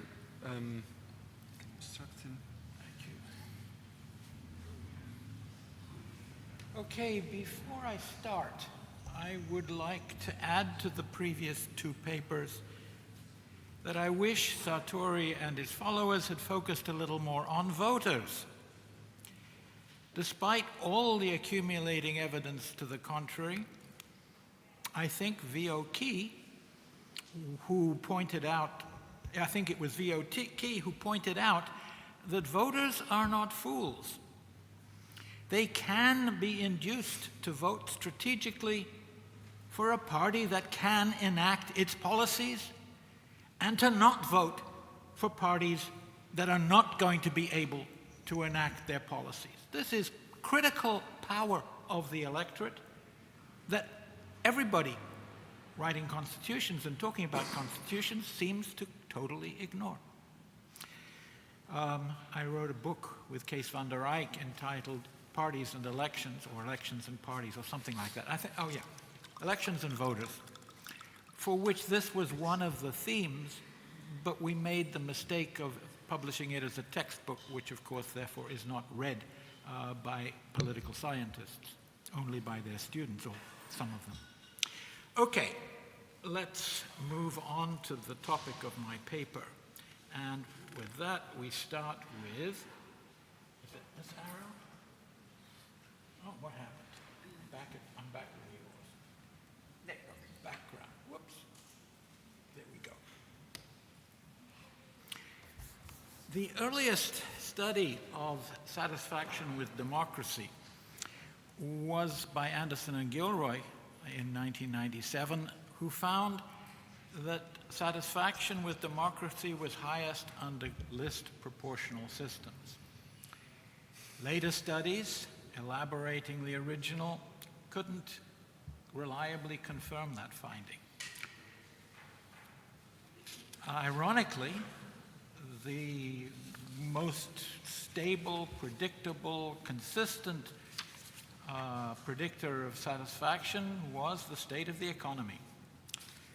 Adult citizens are most satisfied with democracy when the economy is doing well, when there's high GDP growth, low unemployment, low inflation.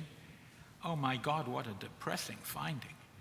Are citizens really so unaware of institutional realities as to focus on something so ephemeral as good economic times? Well, as I said, I don't think voters are fools. Which button is it? There we go. It's the one that isn't illuminated. So here we are, 30 years later, and with a literature on satisfaction with democracy that is absolutely huge, with attempts, one after another, to find the variable that will make sense of this disappointing finding, the way to understand institutional effects. And we really shouldn't have this problem. It should be possible for us to do what Sartori envisioned us doing as political scientists, ask the next question, and dig out an answer that makes sense. But it took 30 years for this to actually happen, which is amazing and also very depressing. The idea came from an EUI researcher. Ha! Isn't it satisfactory that we should be holding this conference under the auspices of the EUI? Her name is Monica Ferrin, and she was looking for a thesis topic. She saw a call for ideas from the European Social Survey, something that the European Social Survey does every 2 years. I was not her supervisor, but I worked with survey data, so she came to me for help. She may have had help from other EUI professors, probably she did. She was someone who took advantage of her environment. Smart lady. I know she reached out to Hans-Peter Kresi, who ultimately, he was a visitor at the EUI at the time, but he ultimately was closely involved with this project. So, where are we? And he and she wrote the chapter for the book. I think it's the introductory chapter for the book that finally came out of Monica's thesis proposal, arguing that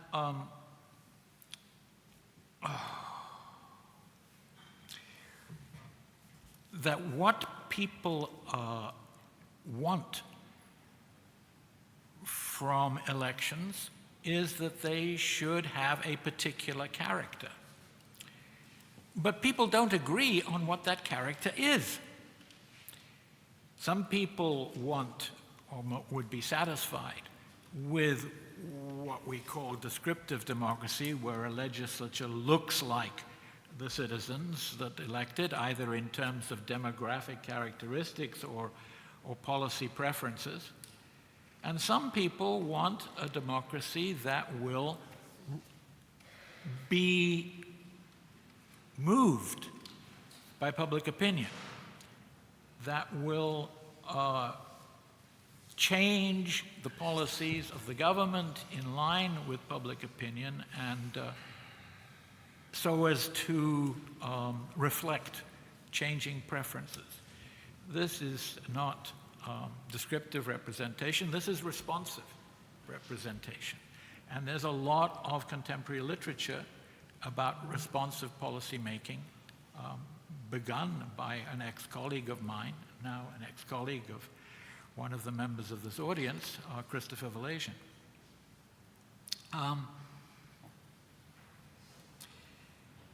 Now, when Monica came to me and asked me if I would like to take part in the writing of a book that would reach some conclusions from this wonderful survey that she initiated, satisfaction with democracy was not one of my topics. And therefore, what I tried to do was to see what do I know that other people do not know about elections and voters and the connections between the two and how these have changed over the past decades.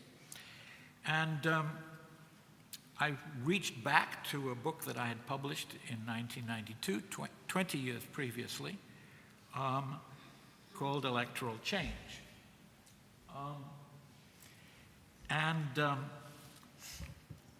Electoral Change discovered this picture that we see on the board.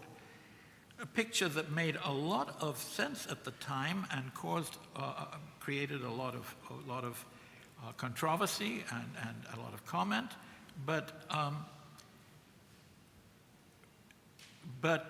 within 20 years had long been forgotten.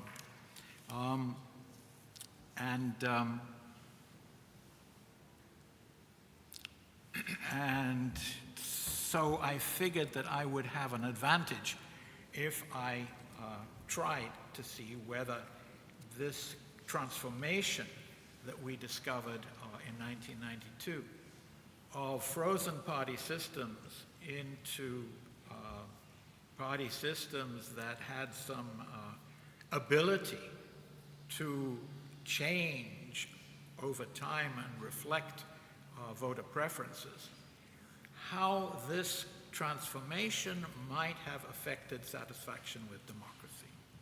So let me spend a few minutes with this picture. It was a very long time coming. We spent something like 3 years talking about and batting back and forward ideas among the 20 or so collaborators who were writing this book about electoral change. And eventually, what came into focus, it was rather like sitting in a cinema where the picture on the screen is out of focus, and then you see the operator changing the focus, and the scene moves out of focus and back, and then finally fixes into focus. And the focus was due to the realization that the sea change that people had been trying to understand for about 20 years by the time we came along was really a sea change that did not happen in every country at the same time. There were countries that came to this breakup of frozen parties early, before even the coming of survey research. Historically, we thought Canada and the United States. I think we were wrong about Canada. At least we were wrong about the way in which we operationalized the Canadian case. Then there were a couple of countries who had partially emerged from a frozen party system by the time we had the first surveys: Britain, Australia, France, New Zealand. And then there were these middle decline countries for which there was the possibility that we would see the entire process in surveys that were conducted before that process started and continued until it ended. Only two of those, Denmark and Belgium. Netherlands and Sweden started their decline at the same time, but that decline was slower, and we didn't see the end of it by the time the book went to press. Norway and Italy hadn't even started. But every country chapter author had been asked to do cohort analyses of voters within their countries, and we had evidence in all of these cases, Netherlands, Sweden, Norway, Italy, that when the next generation of voters entered the electorates of those countries, they would be down there with all the other countries that had issue-based party systems. Yeah. Oh yeah, it's all on the board. That's so clever. Okay, what does this do for our understanding of satisfaction with democracy?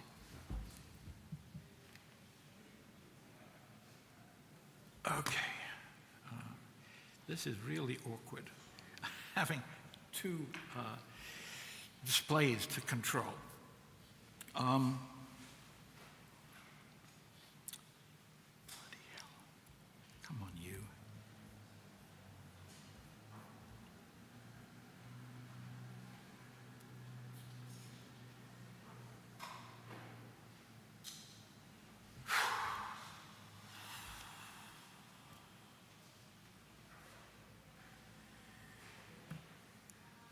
Okay, so an unfrozen party system is one where citizens vote for parties not connected to them by social identity.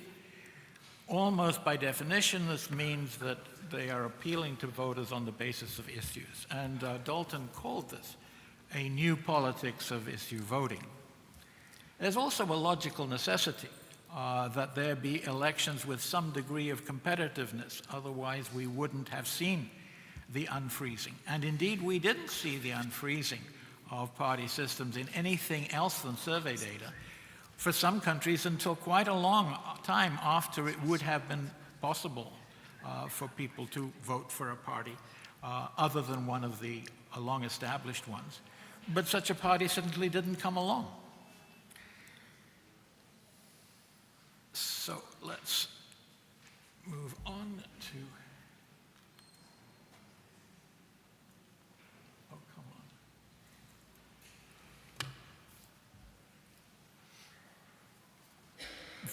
on. The theory that I therefore derived from this history of my own research and the way it would apply to satisfaction with democracy was that you would have to be able to link satisfaction with democracy to appeals by parties and preferences for different modes of representation. These two different views that Creasy and Ferrin had discovered from their survey data would be associated with voters who entered the electorate at different times, either before or after the unfreezing of party systems. And this doesn't only take us back to this book of mine, which was 20 years out of date by the time I came to this realization. It also takes us back to a lot of early political science that established the importance of generational replacement in political change of all kinds, but which by the late, by 2015, which is when the survey that we're talking about was first studied, people had also forgotten. How much time do I have left? 2 minutes. Oh, 2 minutes. Okay, so let's move forward.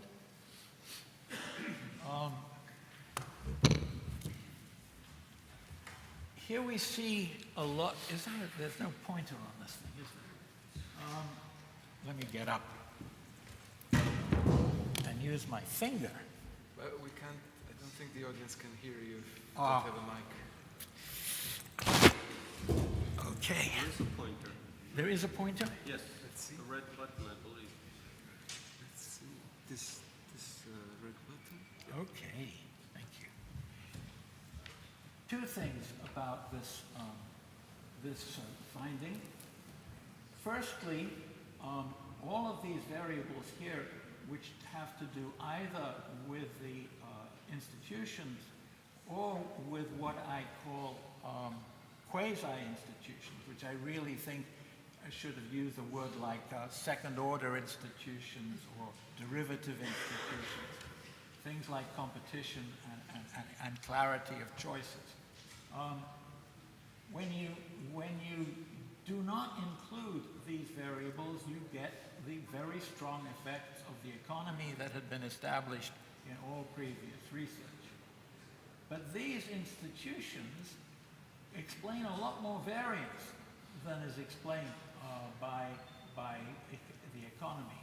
And when you take those institutions and add the economy, it adds almost nothing. So the institutional and quasi-institutional variables, when you control for them, take the economy out of contention, which is really satisfactory, and I think I probably should stop there. Thank you very much.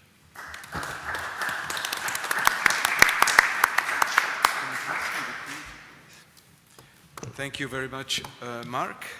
We now have a bit more than 15 minutes for comments and questions. And I don't know if there is a mic circulating in the room, but maybe it's not needed. So, Stefano? C'è un microfono?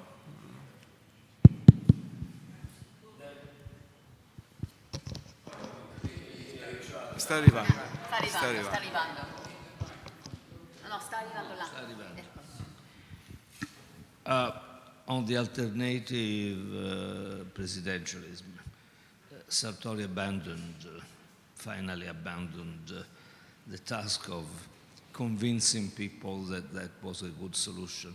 The first attempt, I think, was made on a number of the Italian Political Science Review at the beginning of the 70s, and he asked Bianco and myself to intervene, and we were both very critical.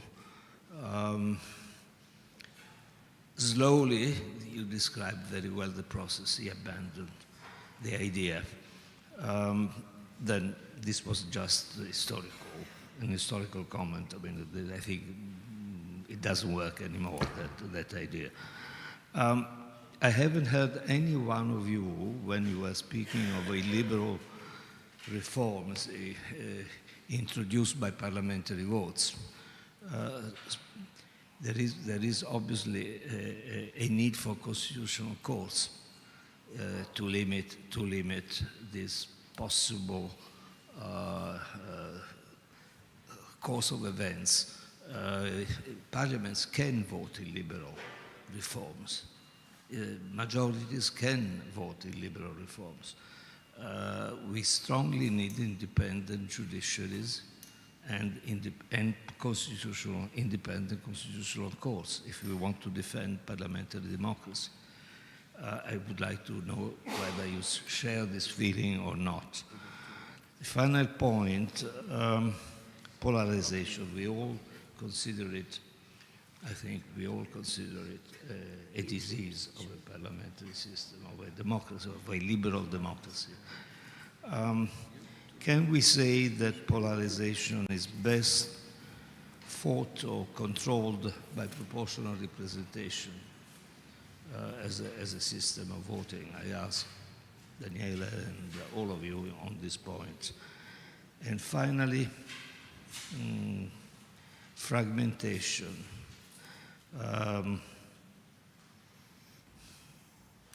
well, this would bring us too long to explain it and too long to intervene. So I just stop here. Thank you.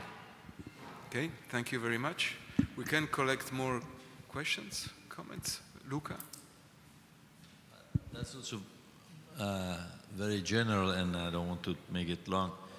But and the question is for Daniele, although normally I don't make question to the chair, but everybody can jump. Can we agree Sartori probably in the attempt to give real solution, the first slide by Daniele, was in the end underevaluated the role of legislatives. So this is just a question, because I think, of course, I think to the Italian case and to the effort, but so jumping from the electoral system to the problem of effectiveness of government, I had the impression sometimes this effort was undervaluating the role of legislature. To what extent can you agree with that? I think you can, because I listened to, but if you can elaborate a bit on this. Thanks.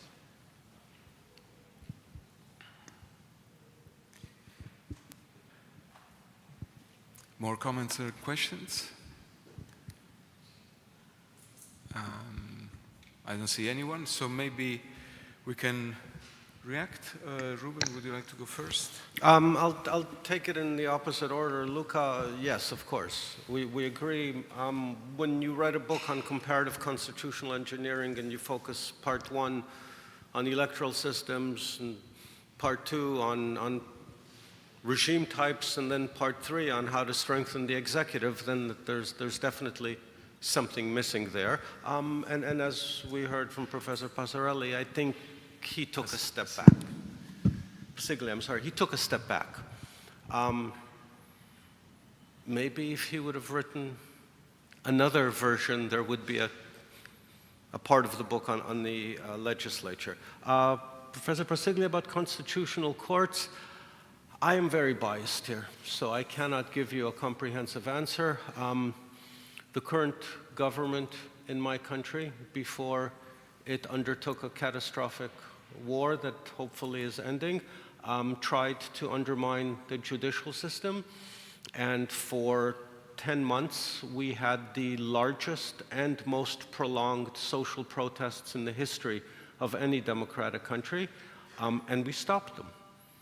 And I think if you had been in Israel 4 years ago and asked a high school student on the street, what is the role of the Constitutional Court or of a Supreme Court, you would not have received an answer. But a year later, everyone knew exactly what the role of the courts, especially in a parliamentary system where the executive can control the legislature as well, and somebody has to stop the tyranny of the majority. So clearly, yes, clearly. I probably once again am just echoing Ruben. Legislatures are absolutely critical. I've always felt that the legislature was often seen as the problem in Italian politics, right? That the legislature and its obstructionism was the problem. And I think that may have impacted why it didn't come into the conversation about creating a good system. Unfortunately, we can't ask.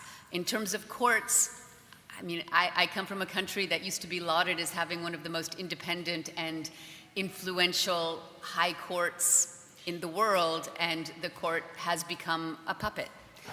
So courts are important, but I don't know how you guarantee them. I mean, I come from a system of checks and balances where there are no checks. Well, you could have it not named by the executive, but there's always going to be somebody who nominates and somebody who confirms. What you can't have is the manipulation of that process by the majority by simply refusing to have a hearing because in 8 months there's going to be an election.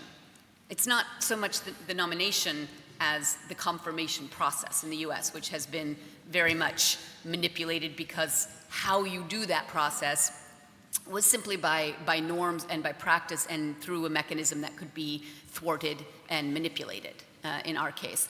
But courts are critical, but I feel like courts aren't enough. And they should also have been in the discourse, but courts are also kind of apart from that line. They are the non-majoritarian part of the story, as opposed to the elections, the parties, the executive, where the through point of the legislature is simply missing. But absolutely. I actually do, but I believe in technocracy, so I'm not a good person to ask.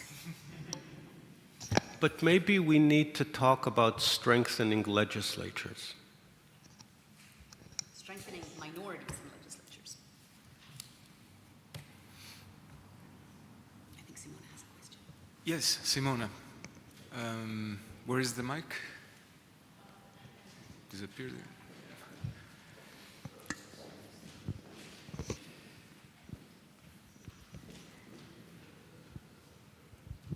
A quick question. I hope that someone else didn't ask it already. Sorry, I went out of the room for a second. But starting from Sartori's work and your own reflection on Sartori's work, any ideas, any comments on the reform that the current government wants to do to the premiership kind of system? I don't know if you're familiar with the debate. It would be a strong premiership, etc.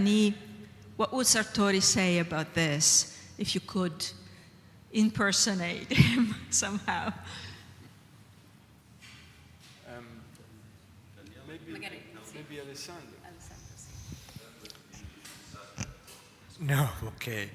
Well, for those of you who don't know, there is a discussion, an ongoing discussion on a major reform called the premierato, premiership, and the center-right now in office is pushing for a reform whereby the prime minister would be directly elected by the voters, and the relationships between the executive branch and the legislative branch would rely still on a vote of confidence, but as it is already in the regional level tier of government, after a couple of, now I make it simple, after a couple of attempts by a prime minister, if there is a fall in the government, then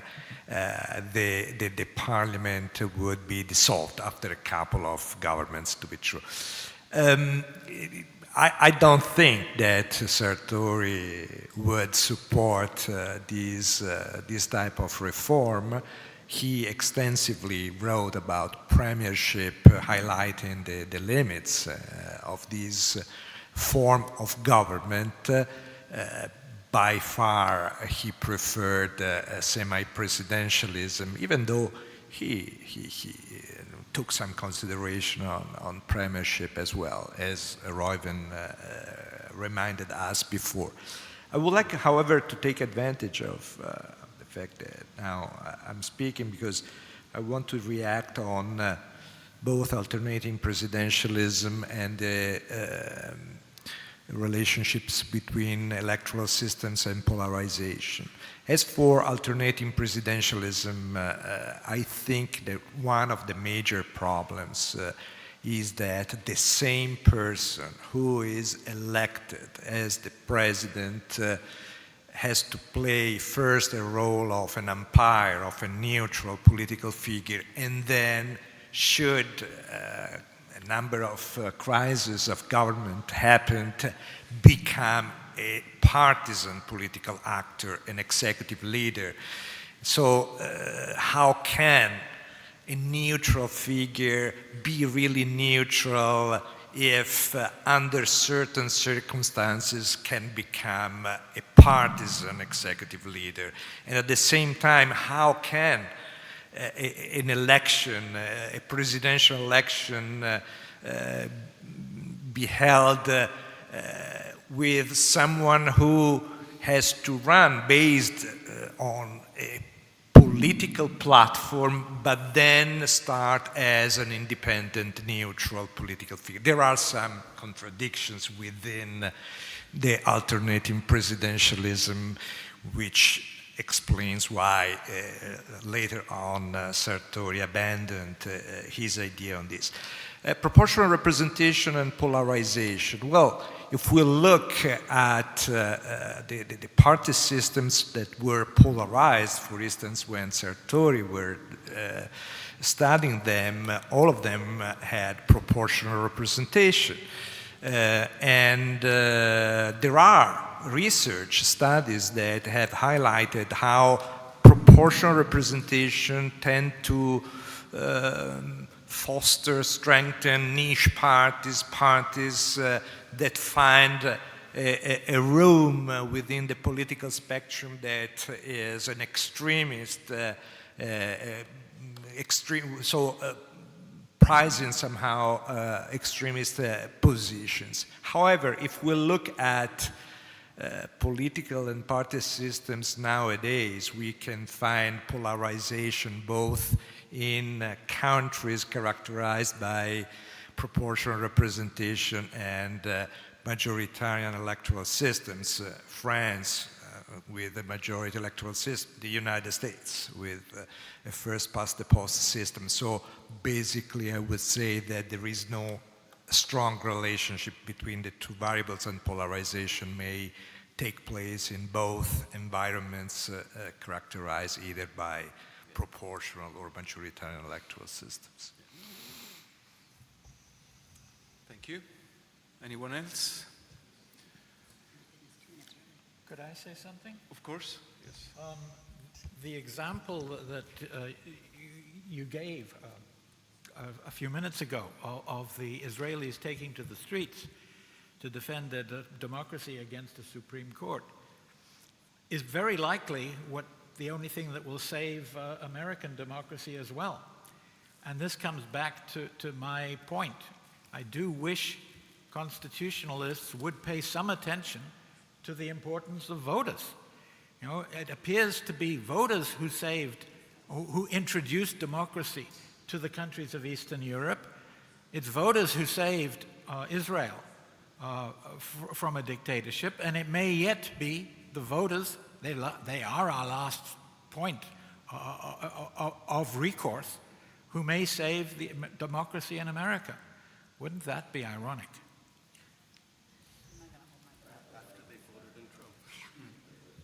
No, I'm not holding my breath for that either.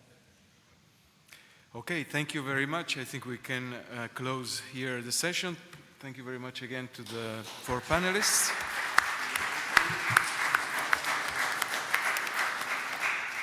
And to the audience for the discussion.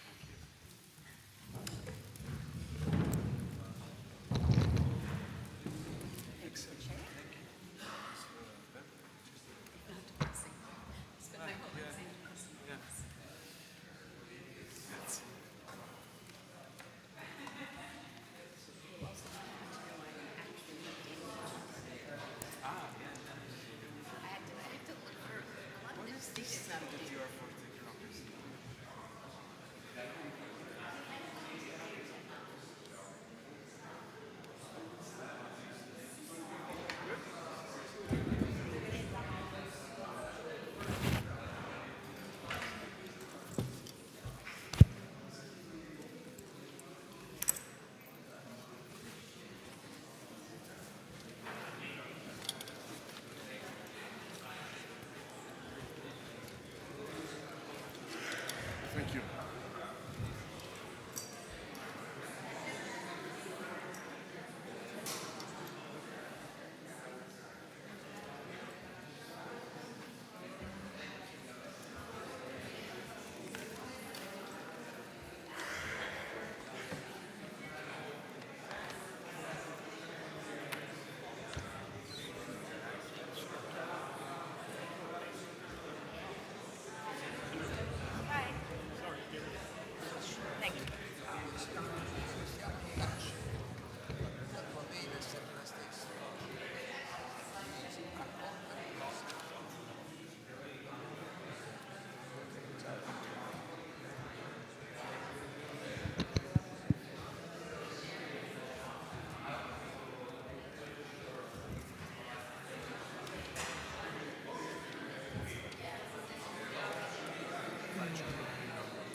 So will we follow the order of the program?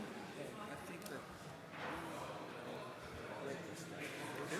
then it's going to be to you. And then Derek. Great.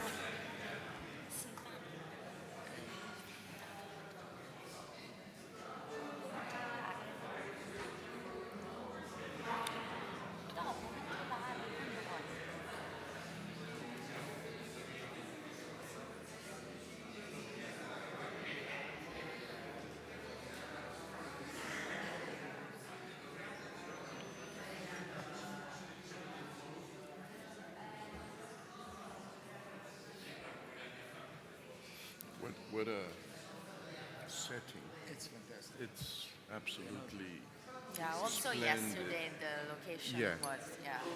Really, really splendid. This is a look at Giovanni when they were in a fantastic painting. All the more so because he arrived shortly after Caravaggio and all the dark Rembrandt, you know, Caravaggio and Rembrandt, they were very much dark, light, Sure. just exploding. The It's fantastic blues. celestial Yeah, it was atmosphere. a change of perspective. Yep. That was late 17th century, right to the 18th century. And it's one of his masterpieces. Beautiful.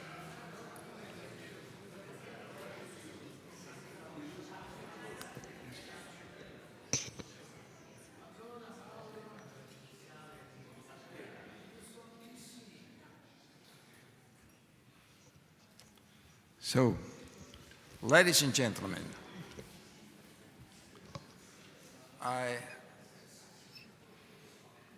know this is a no-stop session because for problems of timing,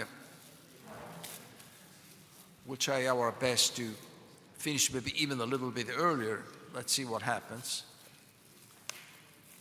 And the name of this session is After Home Evidence. So in several respects, we'll try to look at what is happening. You know, this is a domain where it's happening everything. I mean, basically, when Sartori was writing, it was the age of television. Now we're fully into the internet age, and it's only 20 years. And God knows what's going to be in the next 20 years. So when I first discussed with Leonardo, and he offered me the possibility of participating to this conference, Leonardo was well aware that my main personal and scientific connection with Giovanni concerned the methodological field. Basically, I had been involved for over 20 years in writing a book on concept analysis with Ed Lowy, where Sartori was very important and in our approach. And in fact, I very clearly remember a meeting, a conversation we had in Urbino when he was getting one of his several honorary degrees. And it was 2005, and it was somewhat lamented that his whole work on methodology had been somewhat neglected. Actually, there was one only book by Serafis who had been published in Greek, a collection of his works, and he was very much interested in the work we and Ted were doing, just because he felt that this was an important, very important part of his own work.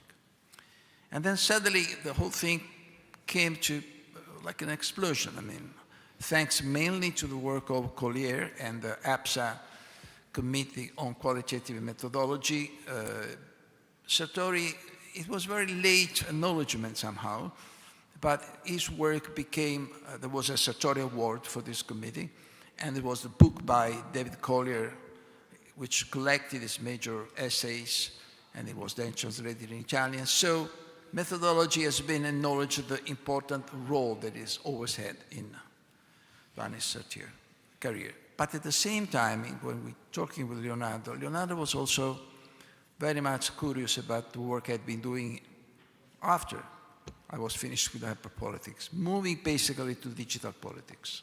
Digital politics, digital communication.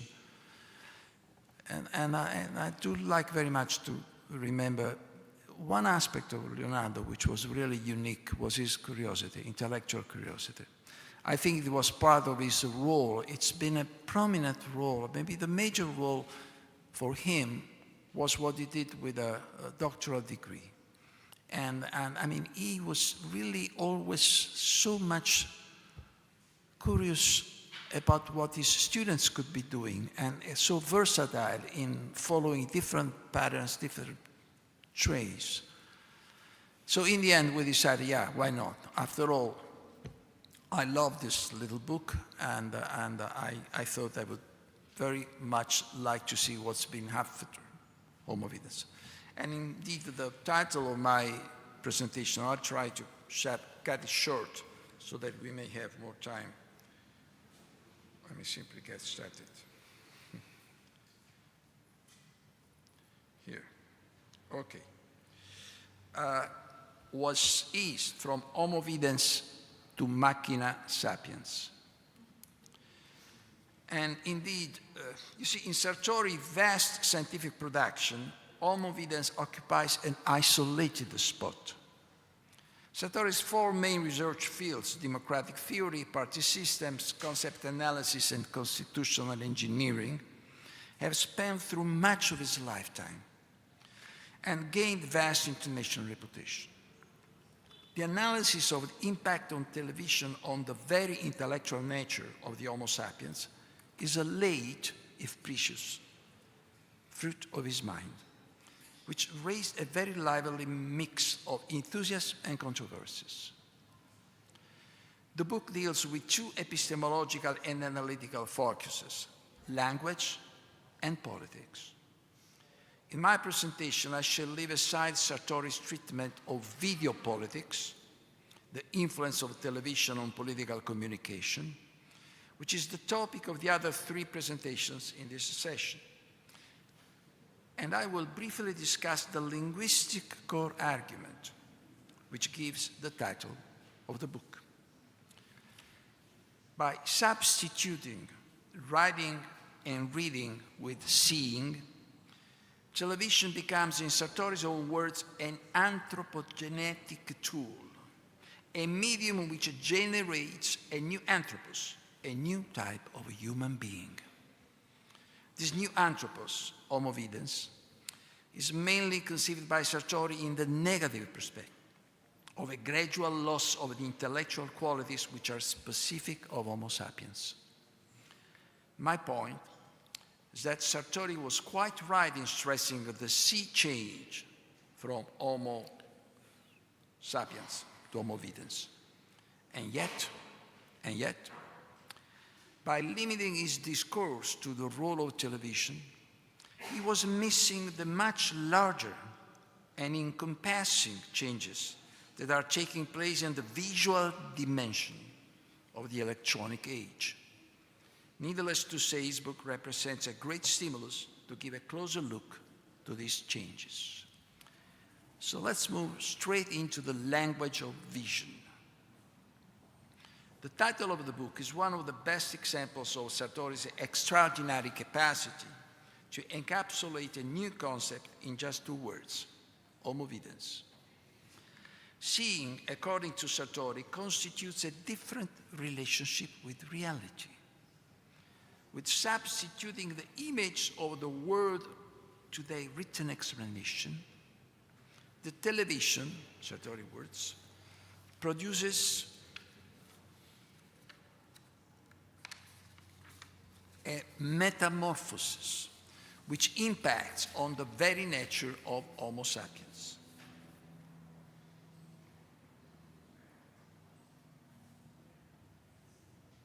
Okay. Here we are, in perfect Sartori style, with a sweeping generalization which immediately will divide the audience into fiercely competing parties. I shall not review here the pros and cons of the adepts and critics. The core of most counter-arguments was that Sartori was here defending an elitist idea of public opinion, and communication. While a large number of empirical studies have provided ample evidence that television has greatly contributed to an overall improvement of mass literacy, though often in a different form than the one prevailing in the pre-television environment. Their relevance notwithstanding, Sartori would have dismissed these arguments, as they concern the sociological impact of television, while his thesis, as the title suggests, goes to the anthropogenetic transformation brought about by television as a visual medium. And indeed, this is what we should be looking at. Is the Homo videns a radical departure from the Homo sapiens? And in this case, does Homo videns represent a different and contrasting new species than his sapiens antecedent? Or should it rather be seen, conceptualized, and analyzed as an evolution? I shall leave it myself here to mention 3 theoretical lines of thought which can help to put Sartori's thesis in a wider perspective. The first one is the pioneering work of Otto Neurath. Neurath's theories antedated the advent of television, which is indeed the epitome of a tendency dating back to the second half of the 19th century, when the electronic media, photography, telegraph, and cinema began to replace the typographical in framing minds.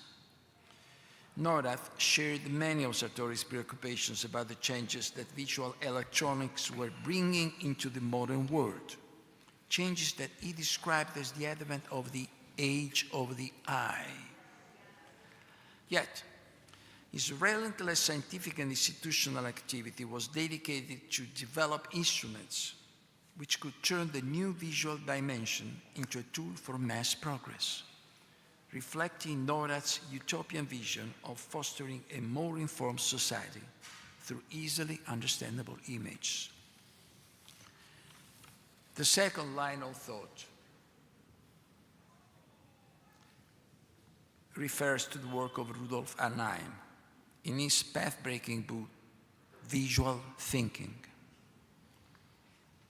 Arnheim asserts that all thinking, not just thinking related to art, is basically perceptual in nature, and that the ancient dichotomy between seeing and thinking, between perceiving and reasoning, is false and misleading. The third and more recent line of thought refers to the field of visual studies, an interdisciplinary field that explores the ways in which people see and interpret the world visually, and how visual elements construct social realities. W.J.T. Mitchell, with his iconic personality, can be considered the most influential founder of the visual culture disciplines. In his book, Image Theory, Living Pictures, Mitchell introduces and elaborates on key concepts such as the pictorial churn, the shift in focus from language to image, and biopictures, images that interact with living organisms. The age of the eye, visual thinking, living pictures. These founding classics of contemporary visual theory tell us how Homo videns does indeed capture a critical anthropological churn, and we could hardly find a better and more intuitive term to define it. However, Vanni appears to have been too narrow in his TV focus, the more so if we look at the contribution that internet has been giving to the evolution of Homo sapiens. When Sartori wrote Homo Videns, internet was yet to enter its full-blown visual age. While Vanni believed that internet would mainly serve as a tool to search for information and could thus hardly compete with the visual impact of television, the advent of the smartphone and social media brought a drastic turn, leading to a new multimedia environment where written, oral, and visual would be inextricably connected. The children which in Sartori's description were passively watching television will now actively interact with an internet screen through a new multimedia language. In the generation of the so-called digital native, the videns and the sapiens component could hardly be distinguished. This integration has been further developed with the advent of artificial intelligence. Large language models deal with text and image indifferently, blurring the lines between the two, reducing both to mathematical constructions. Their pattern recognition capacity is applied to immense databases of both text and image, and they translate one into the other indefinitely. Machina Sapiens, the title of Nello Cristianini's book, is in all respects a multimedia intelligence. It is way too early to understand where this new artificial language is going to lead us. On one side, as from the recent global call for AI red line at the United Nations General Assembly, there is a growing concern that the evolution of LLMS into AGI, artificial general intelligence, may lead to the emergence of a singularity, an all-powerful mind capable of becoming autonomous from human control, thus forcing mankind towards self-destruction. On the other side, the immediate mass success of Sora, the social platform just published by OpenAI, shows us the ultimate frontier of visual manipulation, with each individual enabled to use her personal self-recorded video to instantly create a virtual and fake story with a totally self-made script, which we should be most afraid of. The super-intelligent machina sapient, or the super fake machina videns. If Vanni were here with us, I bet he would come up with the right answer. Thank you.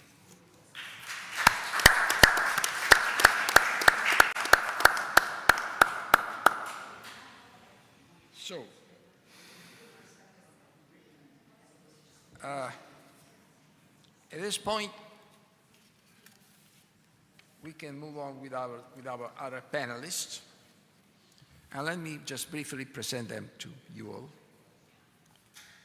Greta Mastroianni Greco, the title of her presentation is The American Homo Digitalis and Political Radicalization, a Sartorian Analysis. Greta Mastroianni Greco has a PhD in political science and serves as an expert in the field of history of political thought and gender studies in the Department of Political Science at Roma III University.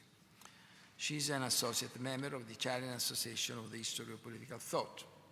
She's a research fellow at the Treccani Foundation, and she's regularly a guest lecturer for the Institute of European Studies in Rome. Her research interests include the history of American feminism, political dystopia, and social media.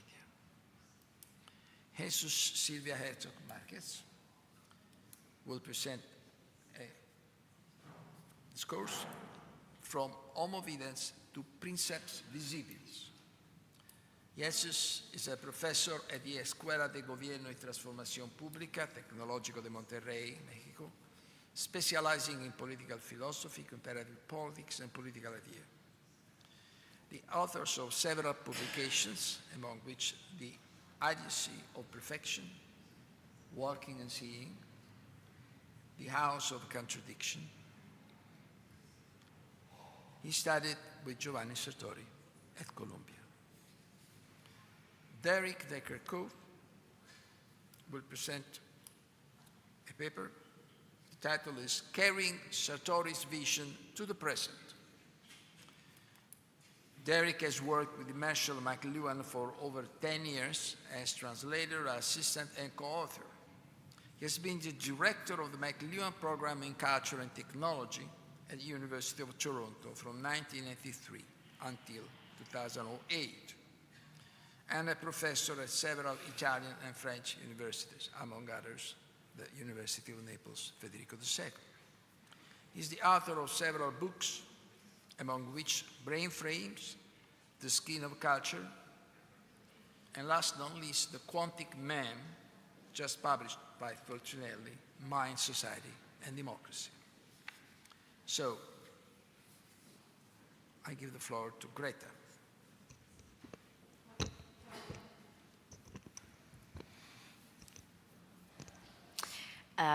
Good afternoon, not morning. Thank you so much for this invitation. I'm very honored and proud to be here as a young academic.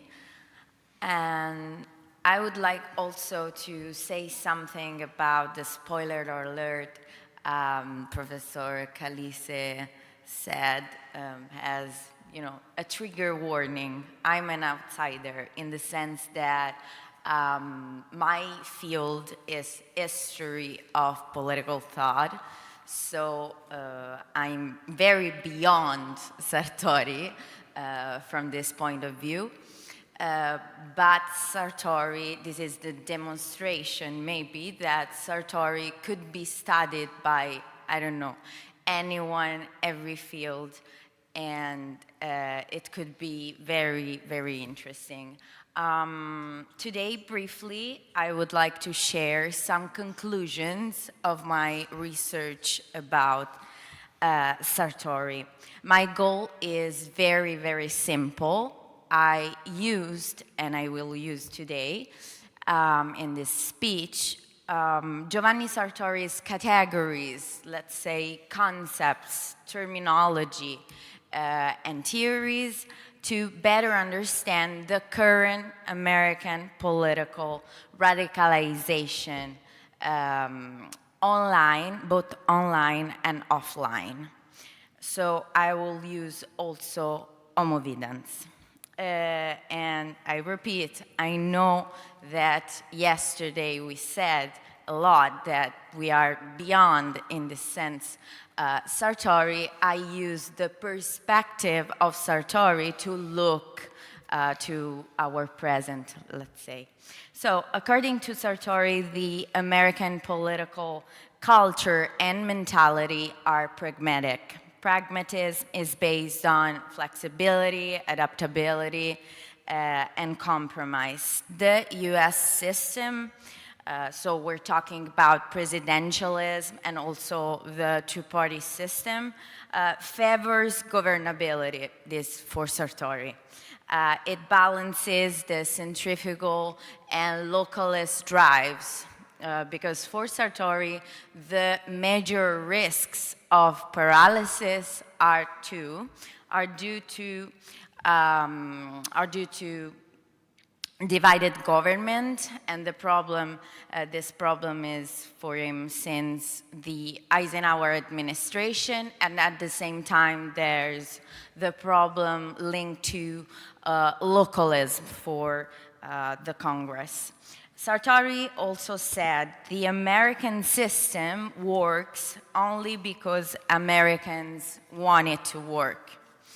Sartori also distinguished between two typology of ideologism, and that's very important for my research at the beginning.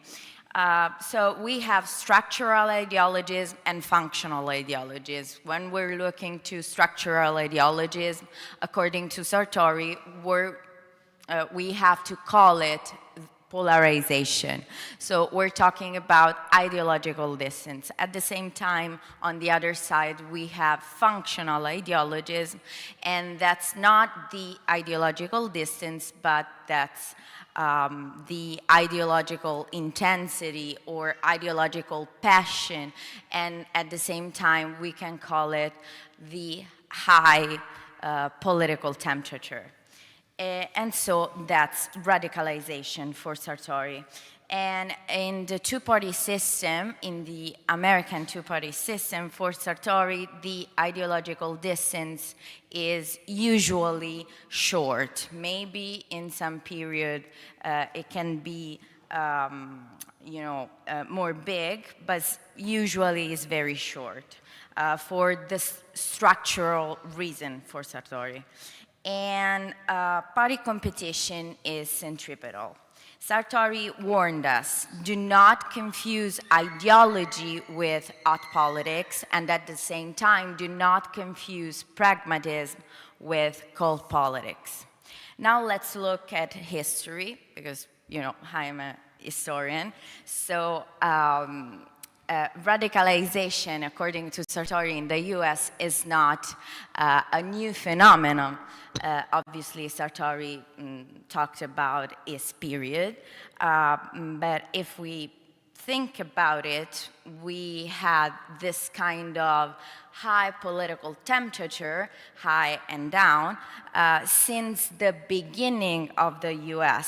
So we had Jefferson against Hamilton, and we had the Civil War, we had McCarthyism, we have the Vietnam War, we had cultural wars during the 90s, and also the entire Bush administration, or if you want, the war on terror, and the American political situation after 9/11.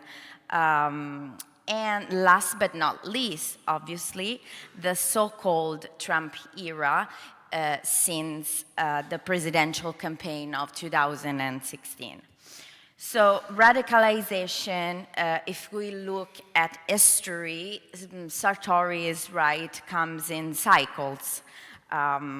And it is shaped by political, social, and cultural and economic factors. For Sartori, voters tend to simplify politics.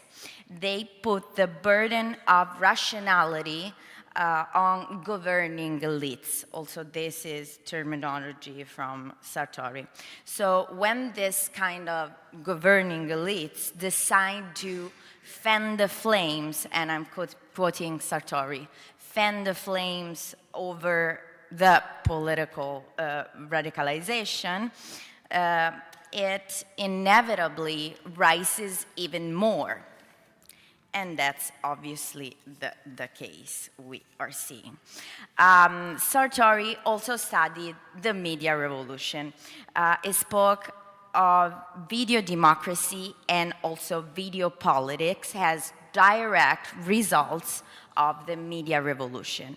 His fear was very clear.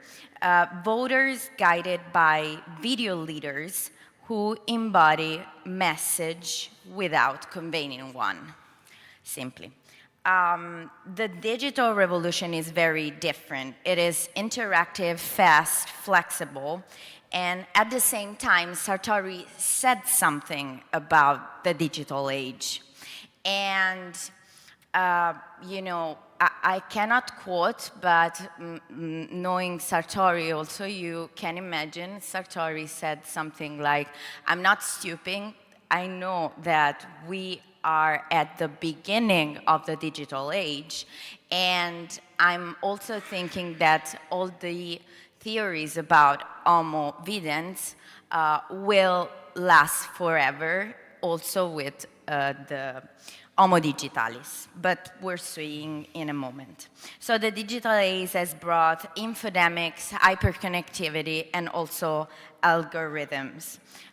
This increases alienation, emotionality, and also tribalism in politics. Sartori's distinction between Homo sapiens and Homo videns remains crucial. He said that at his time, the anthropological changing and replacement was not completed, but in the future it will be. So right now, the mental and symbolic being is definitely have been replaced by the ocular animal.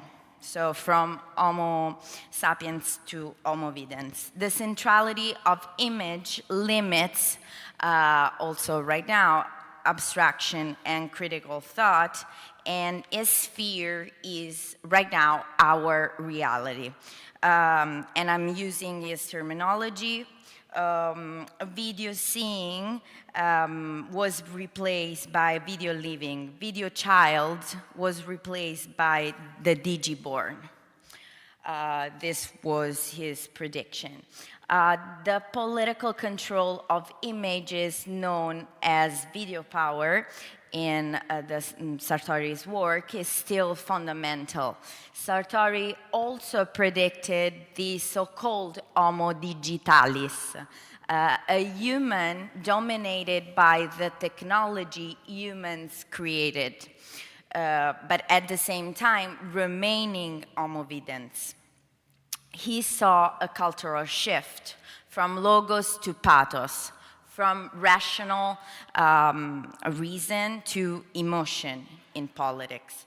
The social media made this worse, obviously. So they promised sociability, but at the same time, they increase political and social division through invented spaces. So we have two types of invented spaces: the social cultural ones called echo chambers, and at the same time we have the ones created by algorithms.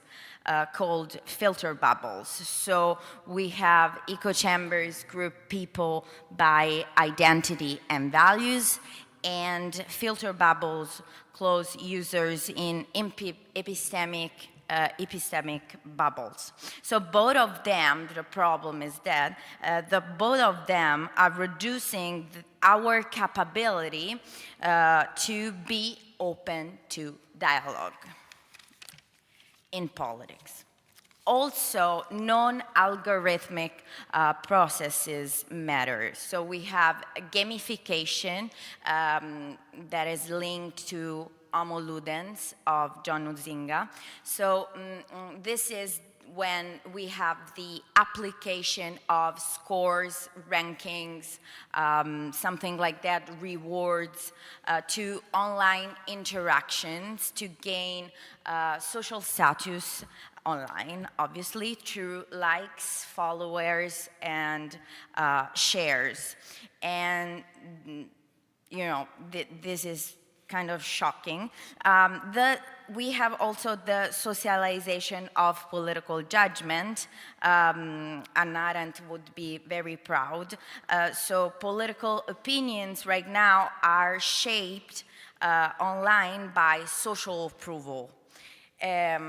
Together, all of these dynamics fuel online radicalization. For Sartori, public opinion forms in a cascade from economic and social elites to political and governing elites to media to local leaders, and after finally to citizens, or if you want, to demos.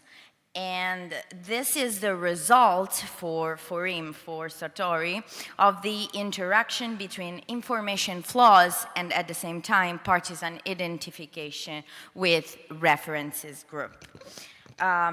Television already threatens this kind of process, obviously. Today, social media has reshaped it. So we have the problem that social media fragmented and at the same time decentralized the cascade, but they also reinforce group identity, and we are, to the end, algorithms reward intensity. So right now we're looking to the elites, the political and governing elites. Algorithms rewards intensity. So leaders are using viral and polarizing messages to control the narrative, both online and offline. We have the so-called social media democracy, in the sense that leadership has become followership of the online public opinion. And we have also the so-called fast politics, reducing political action to the ineffectiveness of communicative gestures. According to Sartori, America is the perfect case of this kind of videocracy, excuse me. If we look at history, this is not a new thing. Roosevelt used the radio in the sense that radio has had a pivotal role. Kennedy and Reagan used the television, and Trump used Twitter.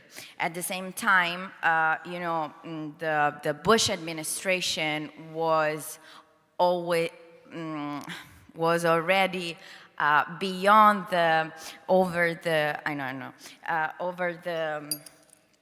the rhetoric presidency, typical of the United States, and also Obama was the first social media president at the same time. So in the past, institutions filtered radicalization. Now platforms bypass these filters. In addition, we have to consider, obviously, that Trump's rhetoric is binary and very polarized, so he fanned the flames.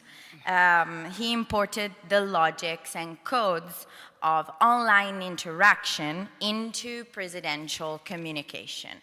To conclude, there is no one-way link between online and offline radicalization. The relationship is very circular. Platforms do not create beliefs, but they amplify and radicalize them.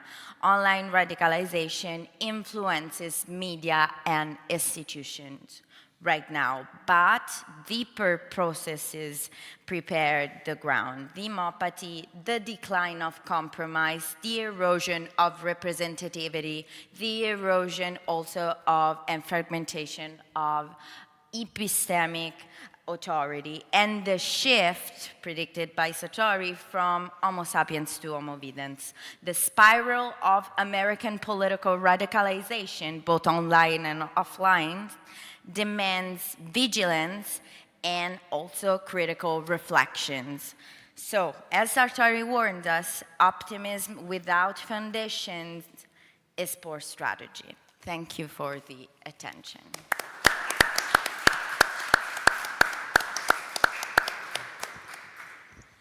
Thank you very much, Greta, and I give the floor to Jesus. Thank you very much.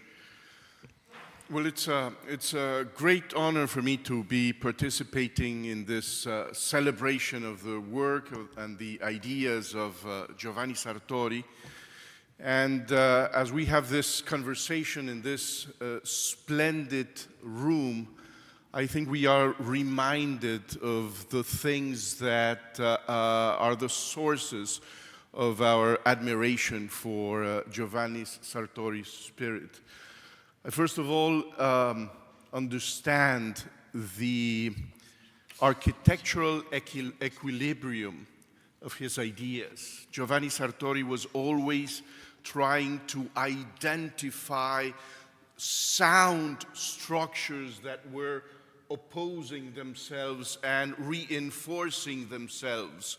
There's this architectural equilibrium in his idea of the Constitution, which has to have jurisdictio and governaculum. It has to have power, but also control of power. There's also that architectural equilibrium in his idea of democracy as democracy is what it is, but it also is what it has and what it should be, the vertical and the horizontal dimensions of democracy. I am reminded also of the musical elegance of his expression, the elegance of his Italianized English, which was beautiful to hear in the classroom. And also I think that this room reminds us of his, somehow, of his ironic humor, the freshness of his thought, that you could see that they were visible under his vanity. This panel, the last panel of the celebration of Giovanni Sartori, I think it's a different panel from the previous ones. We are talking about another Giovanni Sartori. We are not talking about the rigorous political scientist. We are not talking about the academic that talked and wrote for colleagues and students, but an engaged intellectual that wanted to communicate to the public. In the previous days, we talked about books that were described as Bibles, as encyclopedias, and with good reason. For the students of political parties, Giovanni Sartori's work is a sacred text. It is true that his work on democracy is an encyclopedia. There's everything there, from A to Z. But we are now talking about the provocations of an intellectual. We are not talking about the professor, we are talking about the provocateur. And I think that we could start by remembering Alexis de Tocqueville's discovery when he came back from the United States, America, as he called the New World. He was convinced that he was discovering a new politics, new institutions, new forms of social organization, a new relationship between individuals and each others, and individuals and the press. And he was convinced that there was the need for a new political science, for this new world, for this new politics. But then, 5 years later, when he returned to those ideas, he understood that there was something more than that. There was something more than an institutional transformation. There was something more than a societal revolution. There was something more than the way that individuals organized by themselves and created these vibrant civic associations. Tocqueville saw that a new human being was born in democracy. This was not a social transformation, that was something that could be, I think, reasonably called a spiritual transformation of humankind. And as we know, as in everything Tocquevillian, his position was ambiguous. The new human being, the new Homo democraticus, was an animal that was liberated from ancestral inequalities, a human being that exercised real sovereignty through the vote and through the press and their social organization. But it was also a sad, a solitary, a mediocre creature. Democracy was not only a form of government, but it was the origin of a new type of humanity. That is, I think, the core of Giovanni Sartori's argument in Homo Videns. We are witnesses of the most rapid, the fastest and more profound mutations of the human being. Screens are not merely new ways of communicating, they define a new way of thinking, or we should say more accurately, new ways for not thinking. Screens are not a simple object, they are the new school for mankind. Contrary to the claim of some of Sartori's critics, I think that Homo Videns shows that his democratic liberalism is demanding.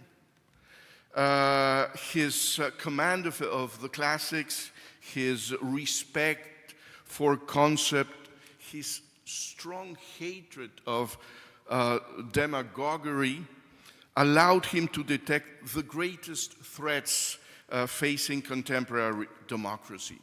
No one as him could identify the larvae that might turn the living body of democracy into a hollow shell, a simple a simulation of democracy. The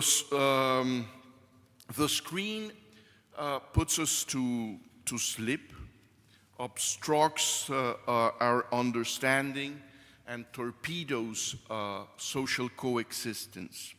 Television is the mother of a new type of citizen, which is manipulable, sentimental, proudly ignorant, and intolerant.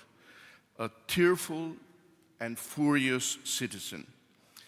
Whatever doesn't appear on the screen simply does not exist.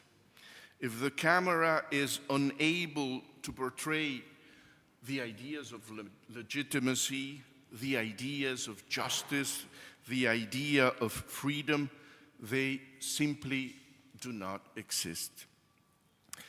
What Sartori argues is that the TV viewer is incapable of processing abstractions, of dealing with complexity.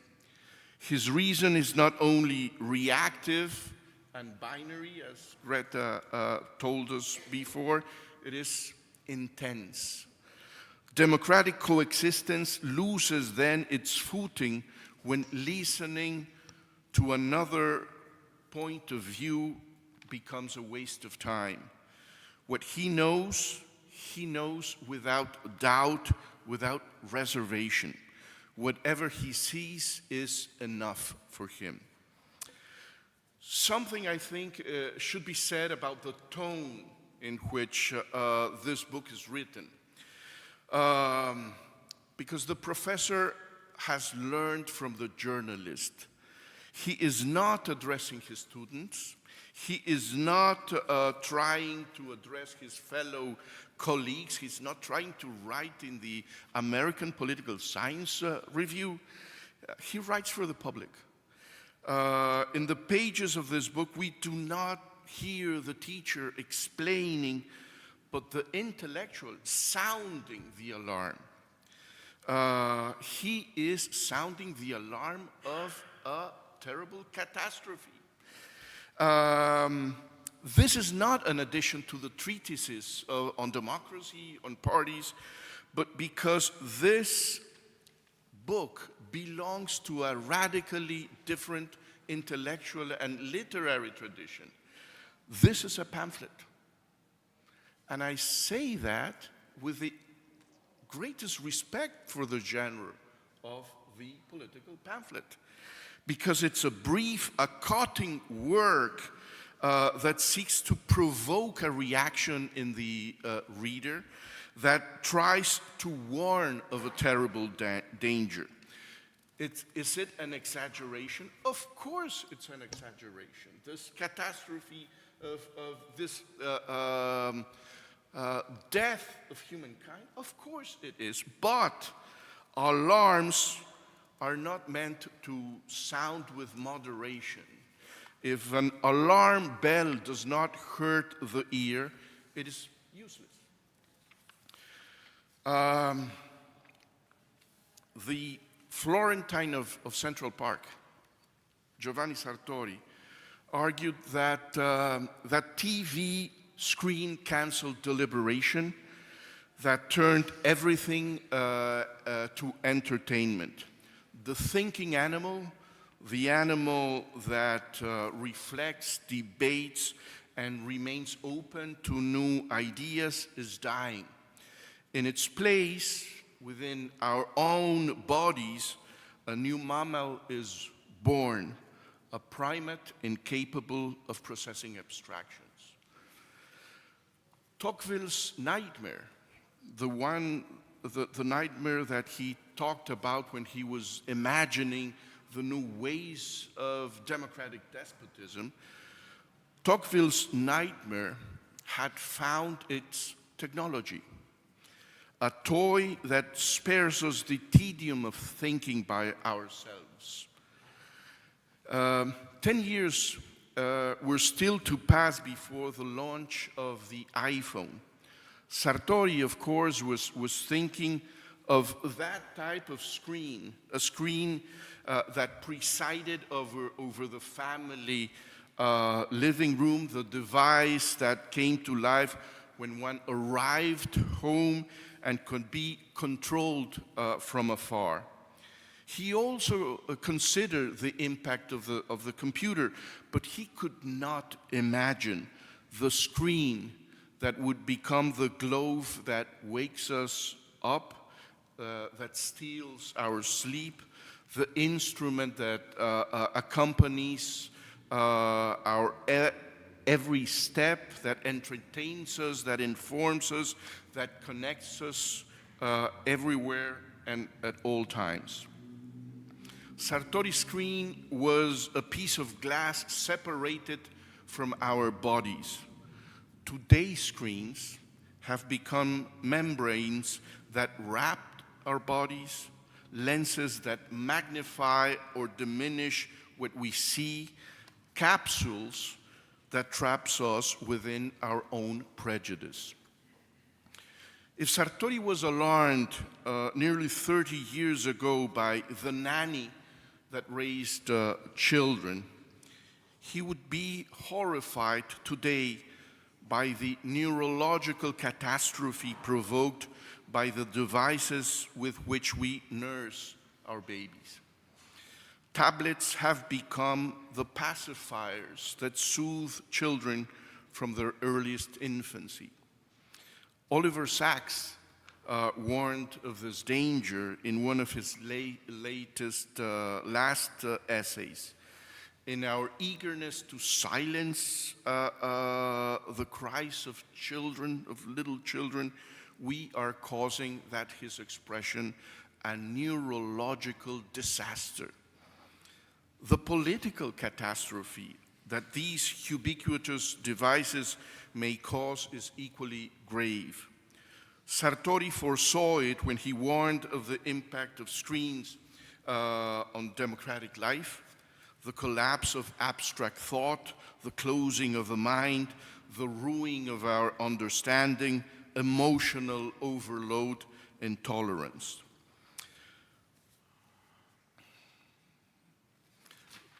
That 1997 essay, Homo Videns, focused on what, according to Sartori's own theory of democracy, would be its horizontal dimension, the screen that seizes public opinion from being public opinion, the screen that alters the space of elections and drains rationality from political debate. To that perspective, I think that we must now add the vertical dimension of Homo Videns.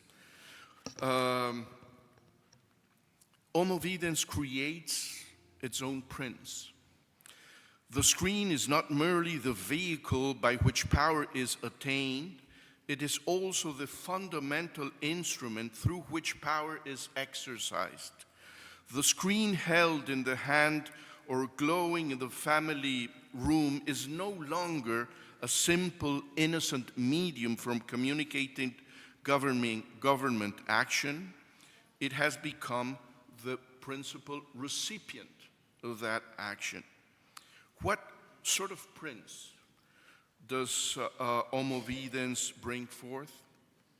Sartori answered this long ago in Homo Videns, a politician who avoids decisions in order to produce events, pseudo-events, a leader who thinks not of the policies to be designed and implemented, but the spectacles that must be endlessly staged. This is not a speculation. This is something that we see everywhere, all the time in the world. This is great television, said Donald Trump, as he publicly humiliated Volodymyr Zelensky, the president of an invaded nation. A conversation that could determine the fate of a country, the future of Europe, the lives of millions of people, was turned into a beating for the whole world to see. The war itself didn't matter. Two heads of state shouting and slapping like wrestlers in a ring. The visitor was portrayed as a defeated beggar, an ungrateful man who did not even wear the proper clothes. While diplomacy collapsed spectacularly, Trump celebrated the show. In that television studio that also serves as the residence of the President of the United States, two TV figures met, a former game show host and an actor from a sitcom. The tycoon who found delight in firing the unworthy on his program now dismissed a fellow president with the same theatrical flourish. The comedian who had risen to fame playing a nobody who became a ruler by force stood before him. Face to face, two politicians created by the screen and rewarded by the vote. Diplomacy, that theory of courtesies, turned into a wrestling ring. Homo Videns has begotten in its own image the prince of the circus, the politician as a clown, as a brute, as a bully, as a fraud. Attention has become the most precious resource in contemporary politics, more valuable than money, more powerful than armies. Capturing views, manufacturing outrage, violating norms and manners are the irresistible hooks of attention, its source and its reward. A new and profound mutation has joined those we have already seen. Presidents and ministers have become rock stars, shouting and smashing guitars on stage. Candidates and rulers are greeted in stadiums as though they were the most popular musicians of the moment. What is new is not the enthusiasm they inspire, but the behavior expected of them, the conduct rewarded in their public performances. The outrageous, the aberrant, what would be unacceptable in any elementary school is now rewarded at the polls. Being a hooligan is treated as a mark of authenticity. Politics becomes the theater of the lowest instincts, a spectacle of aggression. Here lies one of the greatest paradoxes of our time. As Colombian essayist Carlos Granés has rightly observed, in the world of culture, of literature, of cinema, of painting, of music, creators are demanded to behave with impeccable virtue, to display their good intentions, their moral purity, yet in political life, the most repulsive vulgarities and transgressions are tolerated and even celebrated. Giovanni Sartori was not only the great theorist of liberal democracy, the rigorous logician of the social sciences, the cartographer of political parties, and the engineer of constitutions. Perhaps because of those, all those disciplines converged in his intelligence, he was able to see in his own time what was already announcing itself for the future. Sartori's message could not be more urgent or more dramatic. The essential task is not to fine-tune the mechanisms of power and its controls, nor to rewrite the electoral rules, nor to clarify the syllables of democratus. It is rather to protect, or perhaps we should say to recover, our humanity. Thank you.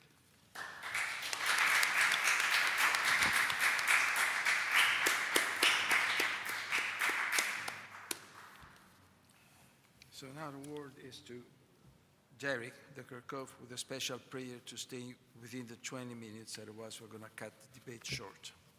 Thank you. I'll do my best.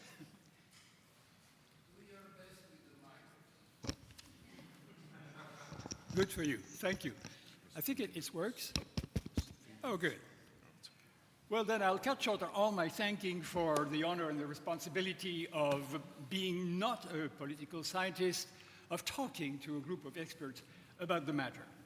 And I have to say that my specialty is multidisciplinary. And so I don't come to conclusions, but rather to conjectures. And so I'm trying to continue the vision of Sartori, particularly about the question of media. And we have certainly heard beautiful presentations about that right now. La televisione modifica radicalmente, impoverendolo, l'apparato cognitivo dell'uomo sapiens. You got that, it was already in my presentation in English. And with that, Sartori anticipated an anthropological shift. Television was not merely transforming our culture. Speak into the mic, sorry, because, yeah. Is it on the mic? Because, yeah. Is the mic not on? I don't know, it seems on. I'm not sure, no. It's on. Let's see. Is it? All right. So where was I? The passage from Homo sapiens to Homo videns was, in his view, the substitution of vision for reason, of the image for the word. I want to take Sartori at his word and extend his insight in our present. For the impoverishment he denounced did not stop with television. It has deepened through the externalization of our cognitive faculties, memory, judgment, orientation, into digital networks and now generative AI. Let's keep in mind that the key difference between the alphabetic and the digital cultures is that literacy is based on the relationships between words and their meaning, whereas digital media bypass meanings altogether and produce significance by the sequential recognition of patterns. When Sartori asked, tutto diventa visualizzato, everything is becoming visualized, ma in tal caso cosa succede del non visualizzabile, che è il più, in which case what happens to the non-visionable, which is the most part? He meant that the unseeable, abstraction, argument, introspection vanished. This is even more the case with AI. With AI, our cognitive faculties are externalized, and as McLuhan, I have a McLuhan fan next to me, and as McLuhan points out, as electronic media externalize our central nervous system, humans are turned inside out like a glove. If, according to Sartori, television displaced logos with spectacle, the digital media are completing the displacement by delegation. We no longer merely see instead of understand, we now outsource understanding itself. Memory is delegated to database, orientation to GPS, judgment to recommendation engines. Who can leave their house for more than 200 meters without their cell phone today?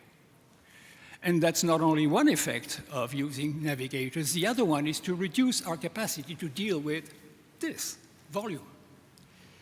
The mind, once the theater of reasoning, becomes a thin interface. For lack of use, the atrophy of our cognitive faculties reduces the volume of our mental interiority, now limited to the puny concept of privacy.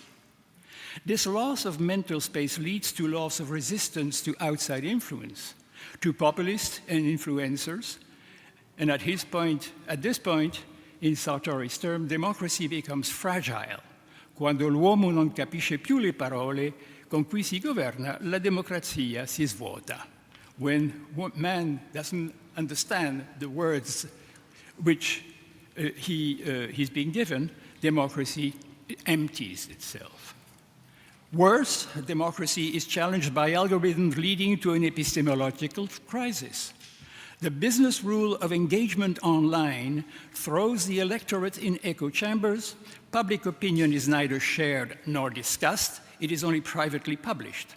Anyone having access to means of instant distribution can express an opinion without needing to support it with facts or reason.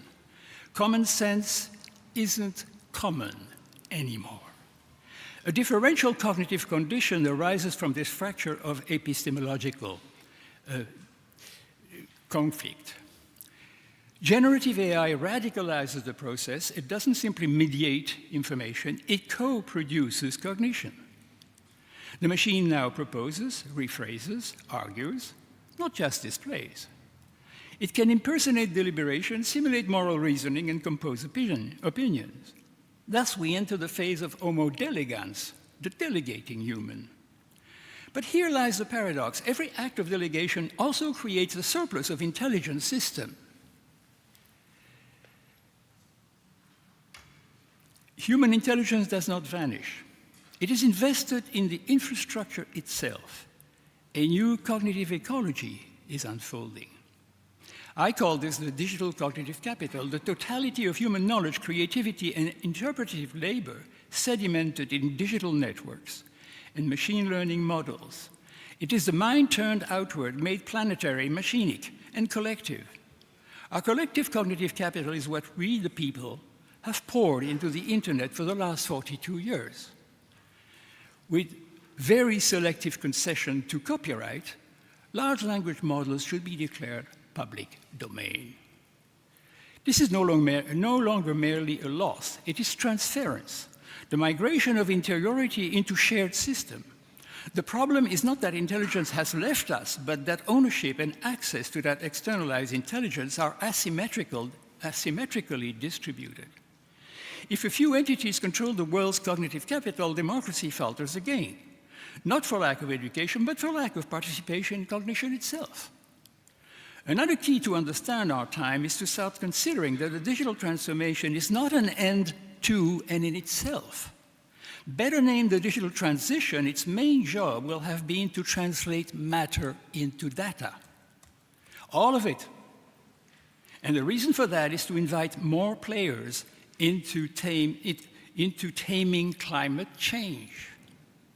In Sartori's time, democracy was still defined as a human affair. Today, survival itself requires extending political voice to the non-human agents that sustain human life. Sensors, satellites, and data flows already allow forests, ocean, infrastructures, and climates to speak, to register their conditions, needs, and distress. Through data analysis, they gain a form of a digital voice. If we accept this voice, we must also grant them a form of citizenship, not symbolic, but operational. Massimo Di Felice, with whom I'm writing our next book, calls this the cittadinanza digitale estesa, the extended digital citizenship. The inclusion of non-human participants in the collective decisions that affect the planet's equilibrium. Democracy, in this view, ceases to be anthropocentric, it becomes ecocentric and relational. Generative AI can play a role here, not as governor, but as translator, mediating between the data-expressed needs of the planet and the ethical decisions of humanity. We are thus at a turning point. Sartori's Homo videns was losing the capacity to think in abstractions. Our Homo delegans risks losing the capacity to recognize that thinking is happening elsewhere, in the networks, in the sensors, in the data. But perhaps the cure is not to return inward. Perhaps it is to cultivate a conscious relationship with this externalized mind, to inhabit our cognitive extensions as part of ourselves. That is what digital citizenship should mean: participation in the planetary infrastructure of cognition, not as consumers, but as co-authors. Humans should collectively strive to become not only the conscience, but the very consciousness of the planet Earth. Sartori's warning remains vital, but the story may not end in impoverishment. The mind has not disappeared, it has multiplied its locations. The question I leave you is Sartori's, rewritten for our age. If the mind has moved inside us, can we still recognize ourselves within it? Whether this transformation will produce new impoverishment or a new expansion of being, I leave that to you as legislator of power, and specifically of thought about power.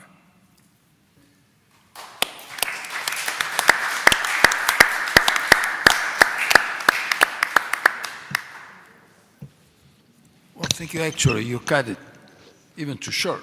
You could have been speaking much more slowly, but I mean, it's... No, I mean, it was a plea, so it has to be short. Fantastic. So, we can open the debate, and I can see Serafis over there. Yes. Yes. Thanks for the mention, too. Well, thanks very much for this very eloquent set of papers. You were all very eloquent. And I pretty much share in your overall understanding. I mentioned it myself yesterday that the homo videns and all this state of affairs undermines people's capacity to engage in abstraction. Basically, that's, in my understanding, the key problem. But I want to be a little bit provocative. Act as an agent provocateur, being in the Sartorian overall spirit. And I appreciate Jesus's statement that alarms need to be alarmist. Right? But, on the other hand, don't you think that we must avoid a danger lurking in here to slide into sort of a technophobia, which would be a form of technological determinism, reductionism, in seeing only the negative aspects of this new age. And let me repeat that I'm trying to be provocative. I'm not sure that I believe in what I'm saying. Talking about the beyond, as Greta put it, I studied protest. And you know, in the early 2000s, there was this book that came out by a guy called Howard Rheingold. I don't know if you're familiar with him. It was titled Smart Mobs. The term mobs means that there are dangers, obviously, but he did see lots of potential in the existence of the new technological age, to use an umbrella term. And then we had Bennett and Segerberg, who have talked about connective action. And this involves some positive things along all the negative things. For instance, the capacity to sort of form networks. And Simona, coming from the University of Trento, and our colleague Maridiani knows about the importance of forming networks.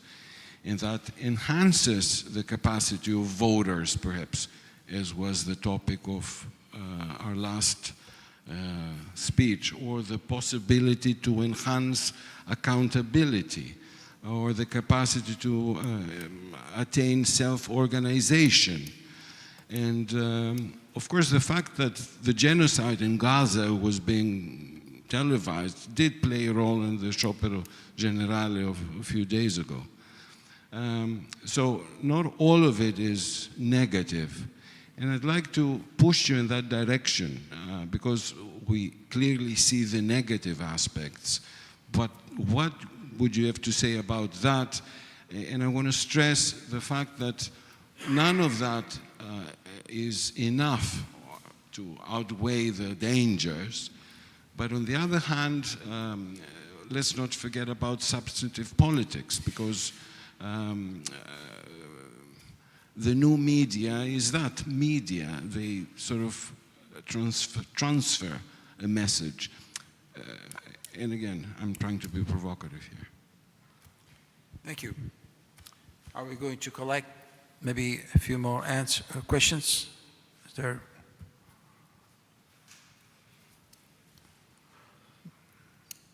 Well, I mean, I should, yes, please. Well, firstly and most important, I'm very moved by this panel. I think it's, the setting is perfect, does help. And I think it was, I don't know if you planned it, the organizers planned it, but this really opens up also a part of Sartori that would have been terrible to miss, at least in my experience of Giovanni Sartori. Elegance, beauty. Yes, so Florentine, so much the power of words via their beauty. Not only their structure and their precision. I really want to congratulate all of you. I think you did a fantastic job and a wonderful way to close this seminar, to honor Giovanni Sartori and remind us also of these other features that perhaps don't appear as relevant or as saliently in his more political sciencey work. Congratulations. Thank you. Thank you, Blanca. So, do we have other questions?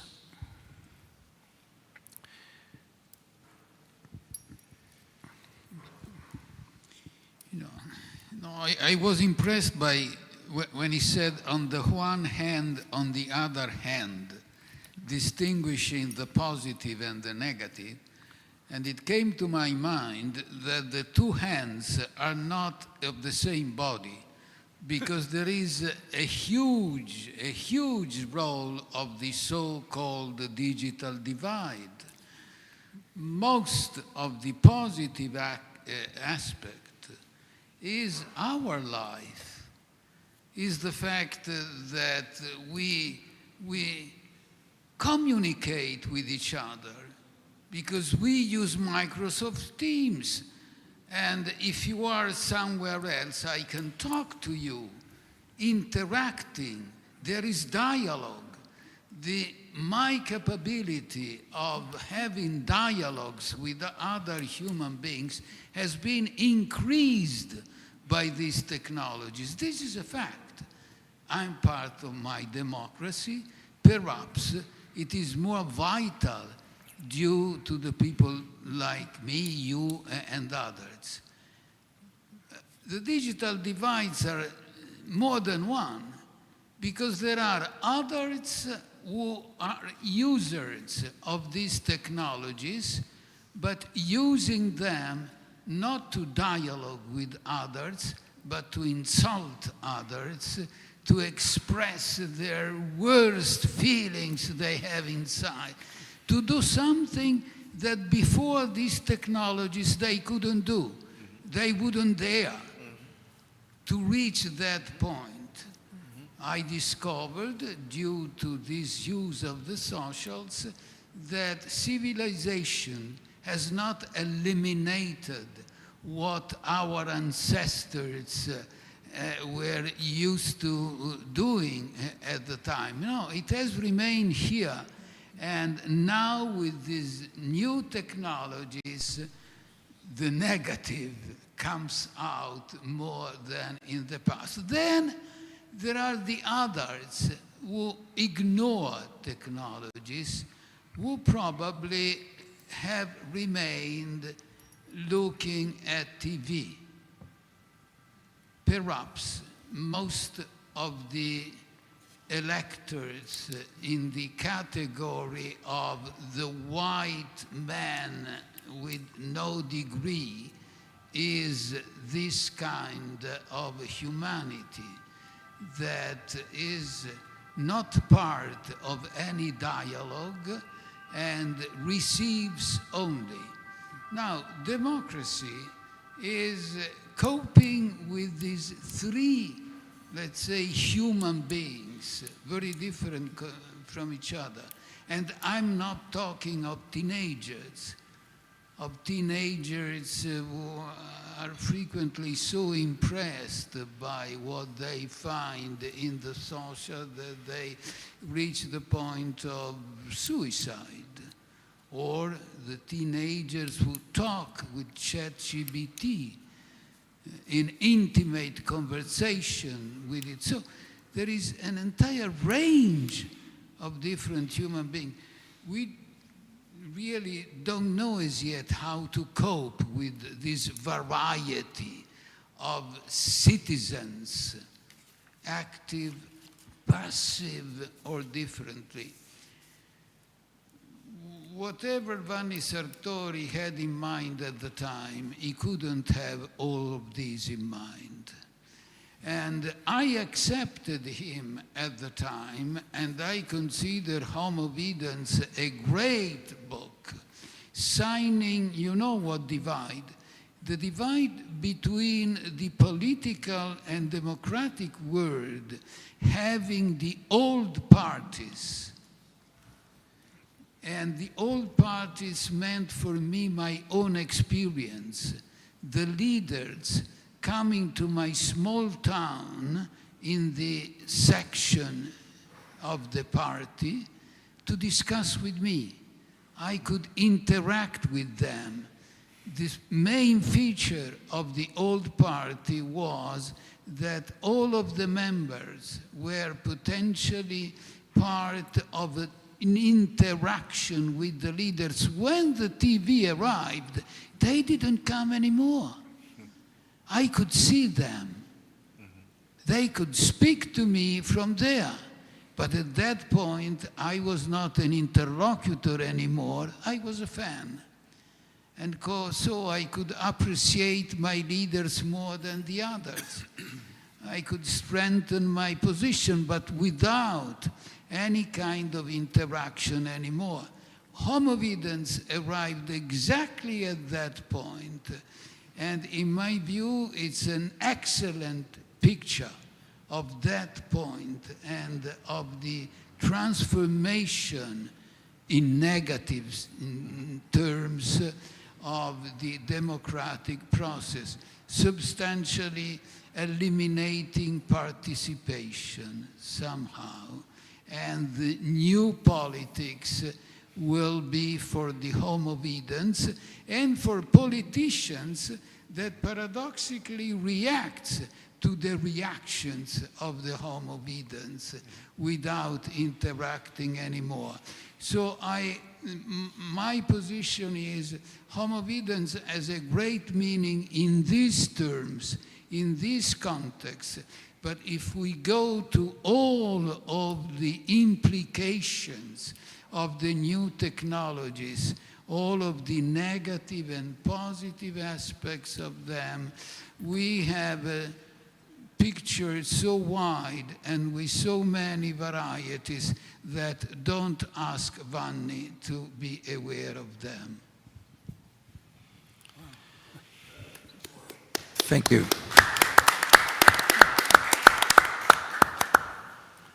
Yes.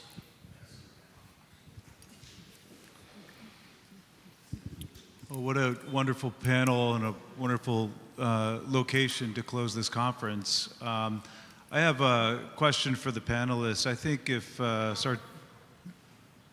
Sartori had lived longer and witnessed generative AI, we'd be in a very different place. I keep on thinking about this estimate that in the next 5 years, 50% of those who work in the knowledge economy, for which I guess we all do, 50% of those jobs will be gone. And that's, I think, and this is in the vein of Sadafim's comment in terms of embracing the technology, because I think the risk of not embracing it is even worse and leads to more anxiety. So I wonder for the panelists, if the fear of Sartori was that mediated, and in particular video mediation, destroyed our capacity to think abstractly, which I think is a devastating blow. And I think in the past, technology has replaced muscle, but now it's replacing judgment and replacing thought and interpretation. But I wonder if in some ways, and I want to turn this into a positive somehow, it aids abstraction in that one of the things that it can do very easily is classify things. And so if we're asking ourselves, if we're looking out in the world and looking at a set of phenomena and we want to know, what is that a case of? How can we categorize that? Well, that seems to me exactly one of the strengths of generative AI and any other natural language processing or algorithm. And so I wonder, I mean, and I think we're always going to be in a situation in which we need to think on our feet, and we're going to need categories, and we're going to need classifications. And so in that sense, I wonder if generative, I just put this to the panel, I wonder if we're in a position in which we can classify things really well and communicate those classifications across the world really easily, and abstraction will somehow be facilitated. Is that one of the benefits of all this? Maybe we can stop here and then see if we have, so we can have a quick round and see where we are with the clock. And I mean, let me start from Serafis' consideration. I don't think we can just divide what is good and what is bad. I mean, I know there's been a lot of this kind of evaluation, and that's partly because, as you rightly noticed, this was a pamphlet. So it was really acting more as the intellectual jerking to the public opinion that is the academian. Because the situation had already changed by the time he wrote the book in terms of the relationship between the visual and the sapiens. But in the following 25 years, as Giuliano just said before, it has changed dramatically. It has changed dramatically. And in a way that, I mean, yeah, we can stop here and say we like it, we don't like it, it's good, it's bad. I don't think this is what, as political scientists, should be our role. We should first of all say that the two sides are now inextricably connected. I mean, whenever you can talk to whoever is an expert in AI or simply read a basic book, I mean, AI doesn't make any distinction. I mean, text, sound, visual, it's absolutely the same language.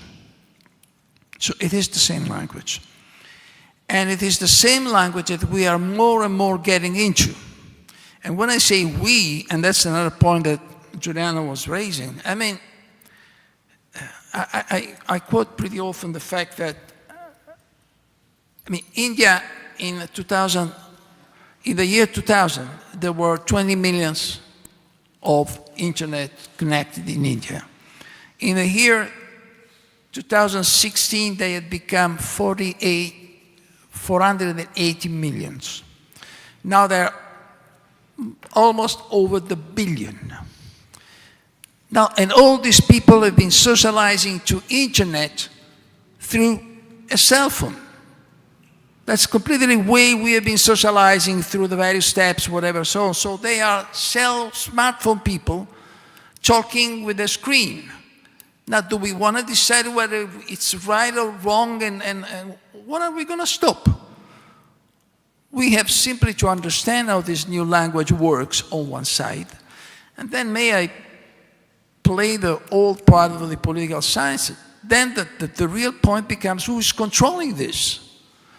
Because, of course, there is the real debate is about whether the state or the politicians or whoever, because it makes a great difference. Parties cannot control this in any respect. Parties are completely out of this kind of culture. The only thing they can do, if you're lucky, they can start studying a little bit and try to talk to one of these gurus and try to understand what they're doing. I was talking with Giuliano yesterday, I mean, and there is just this little nice, when Trump was making his conference, I think yesterday or the day before yesterday, with Starmer, about the important agreements they reached about what to invest, where to invest, so on and so forth, then suddenly he looked at the room and there was Wang, the CEO of NVIDIA. And then he said, well, you know, he does, yeah, well, by the way, yeah, you guys, you control everything. I hope you're doing the right job. I mean, he was serious. I mean, the idea now, I mean, I've been studying internet for the last 35 years, I think, 40 years. In the beginning, we thought about internet democracy and something like the, you know, electronic agora. Now, everything has become incredibly more complicated. We know nothing about what this billion of Indians are doing. We know nothing also about what's happening in China. We simply think that you cannot mention Tiananmen because if you do that, there is, I mean, that's absolutely stupid. Internet culture in China has been tremendously thriving. Otherwise, they wouldn't have the kind of, you know, big corporation they have now. But we simply don't know. I would name 3 political scientists who have been studying internet in China. And this gives you the idea of the tremendous shift which is happening here. And of course, how difficult it is to understand who is controlling it and how do politicians react to this, which is, of course, I think now the main task. Once that we do take for granted what AI research has taken for granted at least 10 years from now, 10 years ago, that there's a total integration of the 3 languages, visual, sound is also very important, of course, and text. So in this respect, Sartori could not see this. And I think we have to pay homage to his intuition, but also be aware that the world has moved very fast into a new direction. Yes. Okay, I would like to answer to the provocation or not.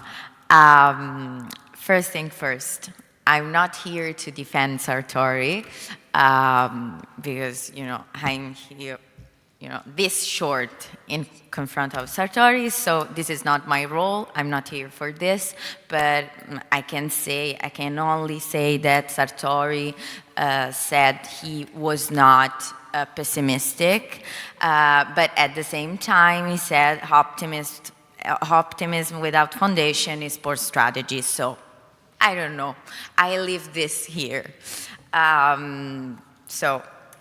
Okay, I can only speak for myself, and this is my, let's say, field of research. I'm a young academic, so I understand, you know, the distance, but at the same time, I need to say something about the fact that technology is neutral.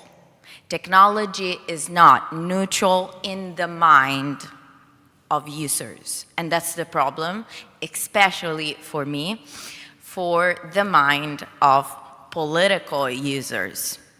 So that's my problem. And at the same time, as historian of political thought, my concerns are about, for example, my geographically interested are United States.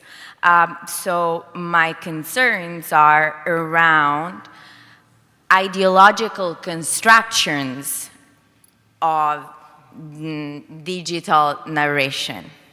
So we have left wing and right wing. We have ideological constructions in the Silicon Valley influencing politics, American politics. And we're seeing not only today with Trump and everything, but since the beginning of Silicon Valley. Techno-utopianism, we have accelerationism, we have solutionism. Those are influencing a lot. So this is not the case. Every time someone is criticizing, this is not the case of, polarizing everything. So technophobia against technophily, or techno-pessimist against techno-optimism. This is not the case. This is the case of critical thought and critical reflection around something that's, my future, of everyday future, my political future. So this is very important. And at the same time, I would like also to say that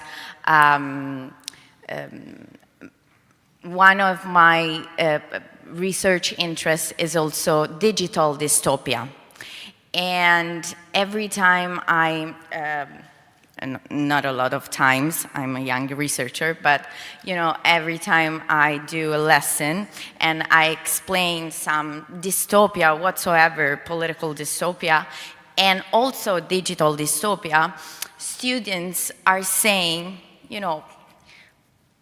okay, very good reading, very good books, okay, but this is not our, this can be. This is fantasy. And the point is not that. The point, for example, of political dystopia and also digital dystopia is not necessarily predicting. Alarming is critical thought. So the point is not that we arrive to the end of the world. The point is that we need to talk about it. That's the point. Okay. I think, Serafis, that you're absolutely right. I agree with you that there's this nostalgic element in Sartori's idea of the dying Homo sapiens, which is a nostalgic perspective. That means an idealization and falsification of what was before, what existed before, this idea of the agora in which everyone had this ability to reason with abstract and complex ideas and shared their opinions to get a reasonable agreement. And this idea also that the videns is a new thing, I think it's also, it should also be reconsidered. No one has been converted by theology. You are converted by ceremonies and places like this, where you can have the idea that there's something superior, greater than anyone below. So I also think that there's this idealization of the past. In that sense, Homo Videns is more of a lament than a pamphlet. It doesn't show what to do, where to move. There's not an idea, unless you say that the plan is just turn the TV off or throw it through the window and let's begin again. There's no real plan, I think. I think that's the nature of the writing of this genre. It's simply. Thank you very much. And Derek. Is it on? Yes, okay. I just wanted to acknowledge the fact that this panel should be a team. We really have thought and sat together and checked each other's thought in a way that's extremely productive. And I would like to prove that by trying to, and I include Giuliano Amato as well, in that, by trying to recap a little bit what has been discussed right now. And I want to just start 5 with... minutes. Huh? 5 minutes. 100, yeah, sure, even less. But, you know, but since I've earned my minutes, so I'm going to get, you know. Never know, the interest. So just trying to put it together. First of all, Greta. Greta has actually said something absolutely critical. Technology is not neutral in the mind.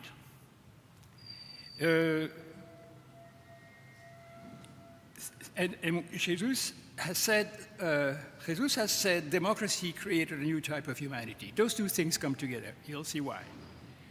And then about the negatives and the positives from Giuliano, and also abstraction. Just one very clear bit of information. I can't call it other ways. All of us are part of the Western mind. The Western mind was born in Greece, creating democracy. The word is Greek, because of the alphabet. The alphabet created a distance between the person and the world, a distance that is narrowing now. And the distance came from the fact that reading created a situation where we readers were subjective and the world became objective, subject to scientific analysis and organizing everything like an operating system. Writing has been the operating system of the West. And we're losing it. So that's a real problem. Literacy created an artificial intelligence here in our heads. It was already artificial. It's different than the one today, obviously.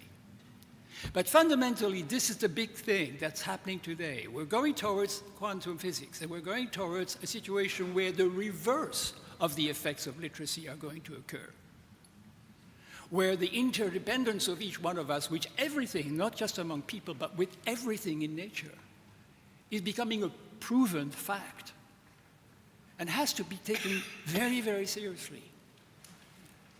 We're moving from a situation of separation to a situation of embracing, participation, coexistence.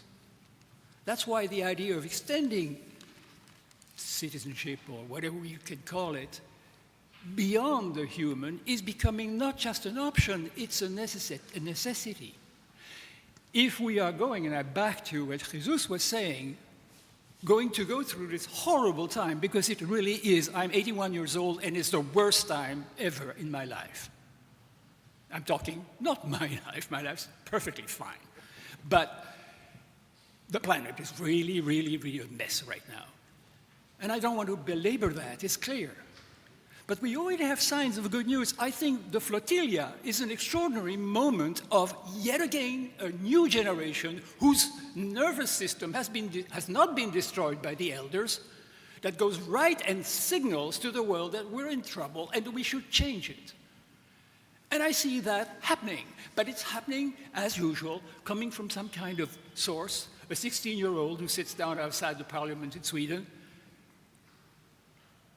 I have made the point, but everybody's jumped on my case, that Italy, by sending 1 million people in the streets to save the flotilla and to save and to bring help to a country which doesn't, 2,000 miles away, and from a totally different religion, totally different culture, 1 million people go down in the streets, risking their job and worse, to defend them. How wonderful. Isn't that something that is a sign that we are not having just negatives? We should cultivate that. We should praise it, celebrate it. I feel We are moving into a new humanity. We really are. The emptying of our heads by digital media is not happening to you. You've already protected, your heads, like mine, are protected, but the kids not. They are not going to have enough resources to play the games we have played. They've got to make their own games. They've got to see their own world, and they are trying to. And I don't think that playing around with allowing kids to bring their cell phone or not in the school is going to make a difference. I think what's fundamental is that we begin to realize that the generational situation, separation, division, is actually a form of resistance on its own, a kind of resistance that we cannot individually anymore provide as kids. And we come back from this particular situation as adults, and we use our old techniques. But I think there is a future. I think we'll get through this. I sometimes think that the kid who tried to kill Trump failed, not only because Trump moved his head, but there is an auto-organization, an ecological auto-organization of the planet, of humanity, beyond reason. Okay. Okay, there is Blanca I was asking, but just 1 minute, please, and just one sharp question. Yeah, it's a proposal. Let me second Feriades. I completely agree with him, and I think Sartori would have too, against technological determinism. It's not only about the good sides of this. It's about thinking that this is like nature, that this is like an earthquake, that only thing we can do is like, well, it's an earthquake. I don't think he would have been very happy beyond the initial moment of vanity of us, you all saying how great he was. I think I agree with Jesus that it's not clear whether it's a call to action, it's an alarm as a call to action, or it's a eulogy, a lamentation. I want to remember Sartori as someone who would issue a call to action. And my proposal is, let's organize another conference and have the beyond be, how do we recuperate politics in the face of this thing that is not a natural force, in the face of which we have absolutely no options? Okay. Thank you. I mean, there is a call for action from the UN Assembly, as a matter of fact, with 10 former prime ministers and 10 Nobel Prizes, and it's exactly about your point, because they are definitely asking to do something, but the point is, who is going to be really able to do it? But I hope that Giuliano will be in charge of this somehow. Yes. But, one of the, let's say, not granted consequences of this conference, but hopefully realistic, is that an institute named after Giovanni Sartori will be created here in this city with the universities of Tuscany, all of them, plus the European Institute Fiesole, and we have already the promise of the European Institute to host the new institute in Palazzo Bontalenti, where we were yesterday. That is huge. They have the room, but the building needs heavy restructuring in order to be available for us and for others. But this is something that could be one of the outcomes of our meetings of these 2 days. I used the dinner yesterday evening to discuss this matter with the Institute. So there is a message of hope. And there is a message of hope. Institutional building, fantastic. And those who won't join us in this adventure, of course, they have the opportunity to connect, which Vanni did not have at his time.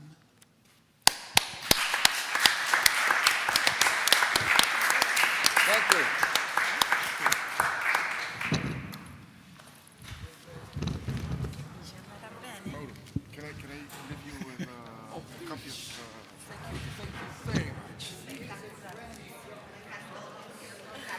Yeah, she does. Oh yeah, we will keep in Yeah, touch. yeah. Yeah.